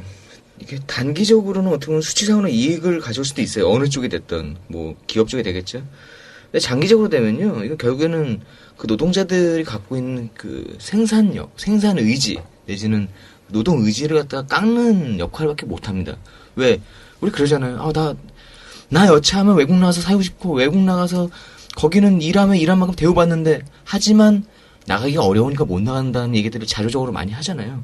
근데 자꾸 이런 환경이 반복되면 요즘 젊은 사람들이 이제 그런 자조적인 표현으로 헬 조선이라는 표현을 써요. 헬 조선이라고 하죠. 지옥에 남아있고 싶은 사람은 없을 겁니다. 그리고 점점 가족관계도 희미해지고 하면 나중에는 이 나라를 탈출하려는 엑소더스가 분명히 생길 수도 있지 않을까라는 생각이 들고요. 한국이라는 국가 브랜드를 장기적으로 봤을 때는 노동자들이 정말로 유쾌하고 상쾌하게 통쾌하게 일할 수 있는 나라 환경을 만들어 줘도 국가 경쟁력이 어떻게 올라갈 수 있을지 없지 모르는 한국에 이렇게 자꾸 자기네 자국민의 골수를 쥐어 짜가지고 사실 이런 방식은 대한민국이라는 나라가 너무 짧은 기간 내에 그 고성장을 위해서 썼던 노동자 착취의 어떤 이 이데올로기에서 아직도 벗어나지 못하고 있는 게 아닌가. 조금 창피한 일이다. 이 나라를 좀 더 세련되게 만들려면 이런 뻘짓거리들 좀 안 했으면 좋겠다. 그리고 은수미 의원님이 하시는 이런 일련의 내용들을 우리입니다. 우리 일이니까 우리가 다 알아듣고 그 다음에 옆에 전파를 해주고 이야기를 해주고 더 쉽게 공유를 많이 해서 그 아는 사람들이 많은 게 결국에는 힘입니다. 그 사람들이 뭐 거창한 표현으로 연대까지 안 해도요. 요즘은 말씀하신 것처럼 SNS에 좋아요를 누르는 것처럼 아주 낮은 형태의 연대가 이 사회를 갖다가 관통하고 있으면 위정자들이 쉽게 공격을 할 수가 없어요. 그런 사회를 만들 수 있도록 우리가 알아가는 과정 여기에 대해서 좀 더 노력을 해야 되지 않을까라는 생각이 듭니다. 이상입니다. 바보들이야. 우리나라 재벌들은. 기업들 바보들이야. 그러니까 노동자들한테 임금을 많이 주면 그 사람들이 다시 자기들 물건 살 거 아니야. 돌아가면서. 당연히 그렇죠. 바보들이 지금 당장 눈앞에 이득만 해갖고 노동자의 허리를 지금 쪼라매고 있으니까. 아니 미국에서 오바마가 왜 노조를 가입해야 되느냐 이런 말을 왜 했는지 생각해보라고. 지금 미국 민주당 경선 뭐 좀 있으면 할 텐데 힐러리가 계속 1등하다가 추월당했어요. 맞아요. 샌더스한테. 네. 근데 샌더스가 누구냐? 우리말로 하면 빨갱이야. 완전 자유주의자야. 완전 좌측이잖아. 근데 왜 미국 국민들이 열광하는지 생각해봐야 된다니까. 그 사람이 지금 임금격차 줄이겠다, 차별을 없애겠다, 그런 얘기를 하고 있어요. 그래서 중산층을 많이 늘리겠다. 너무 부러운 거야. 그러니까 그 사람이 부러운 게 아니고 그 사람을 지지할 수 있는 미국 사람들이 부러운 거죠. 그리고 그런 환경이 있다는 것도 굉장히 부럽고. 우리는 그게 안 돼. 재벌도 안 되지만 안타까운 우리 국민들도 너무 안타까운 거예요. 이렇게 노동자를 쥐어짜는 정부를 또 지지해주니까. 제가 고려대 정치외교학과 석사학위 논문을 쓴 박동이라는 사람의 글을 잠 인용하게 드리겠습니다. 한국의 노동자에 대한 글인데 내가 너무 내 생각과 똑같아서 내가 갖고 왔어요. 한국의 노동자들은 선거에서 그들의 계층적 연대감을 바탕으로 해 조직적으로 투표하지 않는다. 자기를 편들어줄 사람한테 투표하지 않는다는 얘기예요. 지역주의나 보호구도가 더 많이 작용하기 때문이다. 따라서 정권을 잡으려는 정당들은 이들의 이해사항을 크게 고려하지 않아도 되었고 노동자들 스스로의 정치 세력화도 강하게 저지되었다. 정부가 국민들 눈치를 보지 않는다는 말입니다. 그래도 된다는 말이야. 왜? 뽑아주니까. 그렇게 해도 이지랄 해도 뽑아주니까. 그렇게 노동법을 계약으로 통과시켰는데 10년 만에 다시 그들을 뽑아줬으니까. 그리고 10년 동안 MB 박근혜가 해쳐먹고 있으니까 앞으로 내년 선거, 내후년 선거 정치민주화의 1위라는 보장이 있습니까? 그래서 우리 국민들도 좀 바뀌어야 된다. 그런 생각이 듭니다. 오늘 2시간 넘게 같이 했는데 어떠십니까? 네. 저는 참 좋았고 제가 꼭 드리고 싶은 말이 있어요. 시청자들 특히 젊은 친구들한테. 제가 감옥에서 나왔을 때가 35살이었고요. 그때는 이제 죽을 고비를 넘고 나와서 저는 할 만큼 했다고 생각을 했어요. 근데 제가 요즘 청년들을 보면서 내가 더 했어야 됐구나. 왜냐하면 요즘 청년들 연간어 1위가 실업이에요. 2위가 일자리고 뭐 중동, 자살 뭐 이런 얘기가 있는데 전 젊었을 때 제가 청년이었을 때 연간어가 뭐였을까 생각하면 사랑, 뭐 명예, 도전, 용기, 꿈, 희망 이런 거였어요. 독재 시대에 살고 있으면서. 그러니까 청년이 청년의 단어를 가지고 있지 못하고요. 그리고 그 청년들은 단 한 번도 이카루스의 날개를 달고 태양을 향해 날아와 본 적이 없는 것 같은데 저한테 고생을 했다곤 하지만 전 날아올랐었다고 생각해요. 그래서 제가 최소한 청년들의 일자리를 보장을 해주는 걸 이 기성세대로서 해야지만 이분들이 날아오르실 수 있겠구나 싶어서 그건 어떻게든 제가 살아있는 동안 노동권과 제대로 된 괜찮은 일자리를 위해서 최선을 다하겠다라는 말씀을 꼭 드리고 싶고 그리고 여러분들이 실업을 전전하고 일자리를 못 얻는 건 여러분들 탓이 아니고요. 그건 잘못된 그리고 기성세대가 아직 부족한 탓이니 힘을 내시고 누군가 청년에게 청춘이라는 단어를 돌려주기 위해서 노력하는 사람들이 꽤 많다는 것도 꼭 기억해 주셨으면 좋겠어요. 어쨌든 이의제를 통해서 이런 얘기를 할 수 있어서 저는 행복하네요. 고맙습니다. 아유, 이제 그렇게 출연하고 싶어 했는데 소원이 이런데 말씀하시는데 그 눈이 좀 이렇게 촉촉해지셨어. 촉촉해지셨는데 우리 청취자분들 참 은수미라는 사람 괜찮지 않나 이런 생각을 했을 것 같은데 그러니까 이런 사람이 재선 3선 해야 된다니까. 성남 어디라고요? 중원이요. 성남 중원. 물론 예선 통과를 할 수 있어요. 실은. 맞아요. 저 경선 2번 줬어요. 그게 중요한데. 이번이 3번째 경선을 해야 돼요.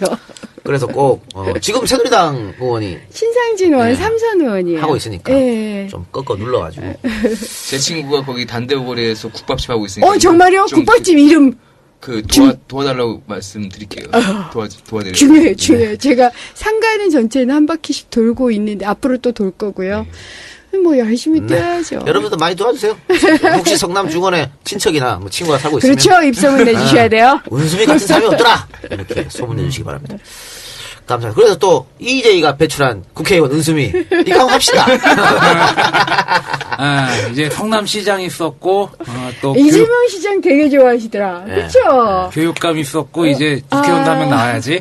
아니 이재명은 우리가 배출했어요. 그러니까 그렇게 주장하는 거 들었어요. 아, 그러니까. 근데 이재명 시장님이 3번인가 4번인가 나오셨죠, 여기.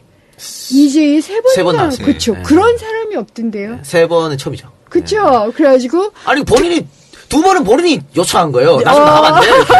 특별한 애정을 가지고 있다. 제가 줄을 거기 된 거죠. 물론 썩은 동아줄 될 수 있습니다만. 아니요, 매우 도정적인 분이시고요. 네. 성남에 가서 이렇게 뵙고 있으면 사람들이 참 좋아해요. 왜냐하면 항상 도전하고, 항상 벽을 넘고, 항상 솔직하고, 직선적이잖아요. 그러니까 사람들이 시원하다고 얘기해요. 그러니까 사실 성남시장이 잘 해줘야 또 새정치민주연합 후보가 성남에 출마한 그럼요. 후보가 도움을 받는 거 아니겠어요? 예. 그런 의미에서 여러분들 하여튼 많이 입소문 좀 내주시고. 오늘 대단히 감사합니다. 네, 감사합니다. 네, 여러분 다음 주에 뵙겠습니다. 예, 제공. 일단 지난주 엔젤펄딩 중에 선우 상우 사랑이라고 읽어드린 거 원래 원문은 선우 상우 사랑해인데 은행 계좌에 그렇게 찍혀가지고 나왔다는 점 이해해 주시기 바랍니다. 선우 상우 부모님 누군지 다 압니다. 제공.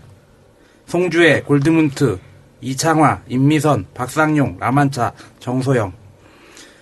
청년들을 이카루스로 만들어서 태양을 향해 좀 날개 좀 해주십시오. 닭 지겹습니다. 청년들을 닭으로 만들지 말아주십시오. 이상입니다. 고맙습니다. 고맙습니다. 감사합니다.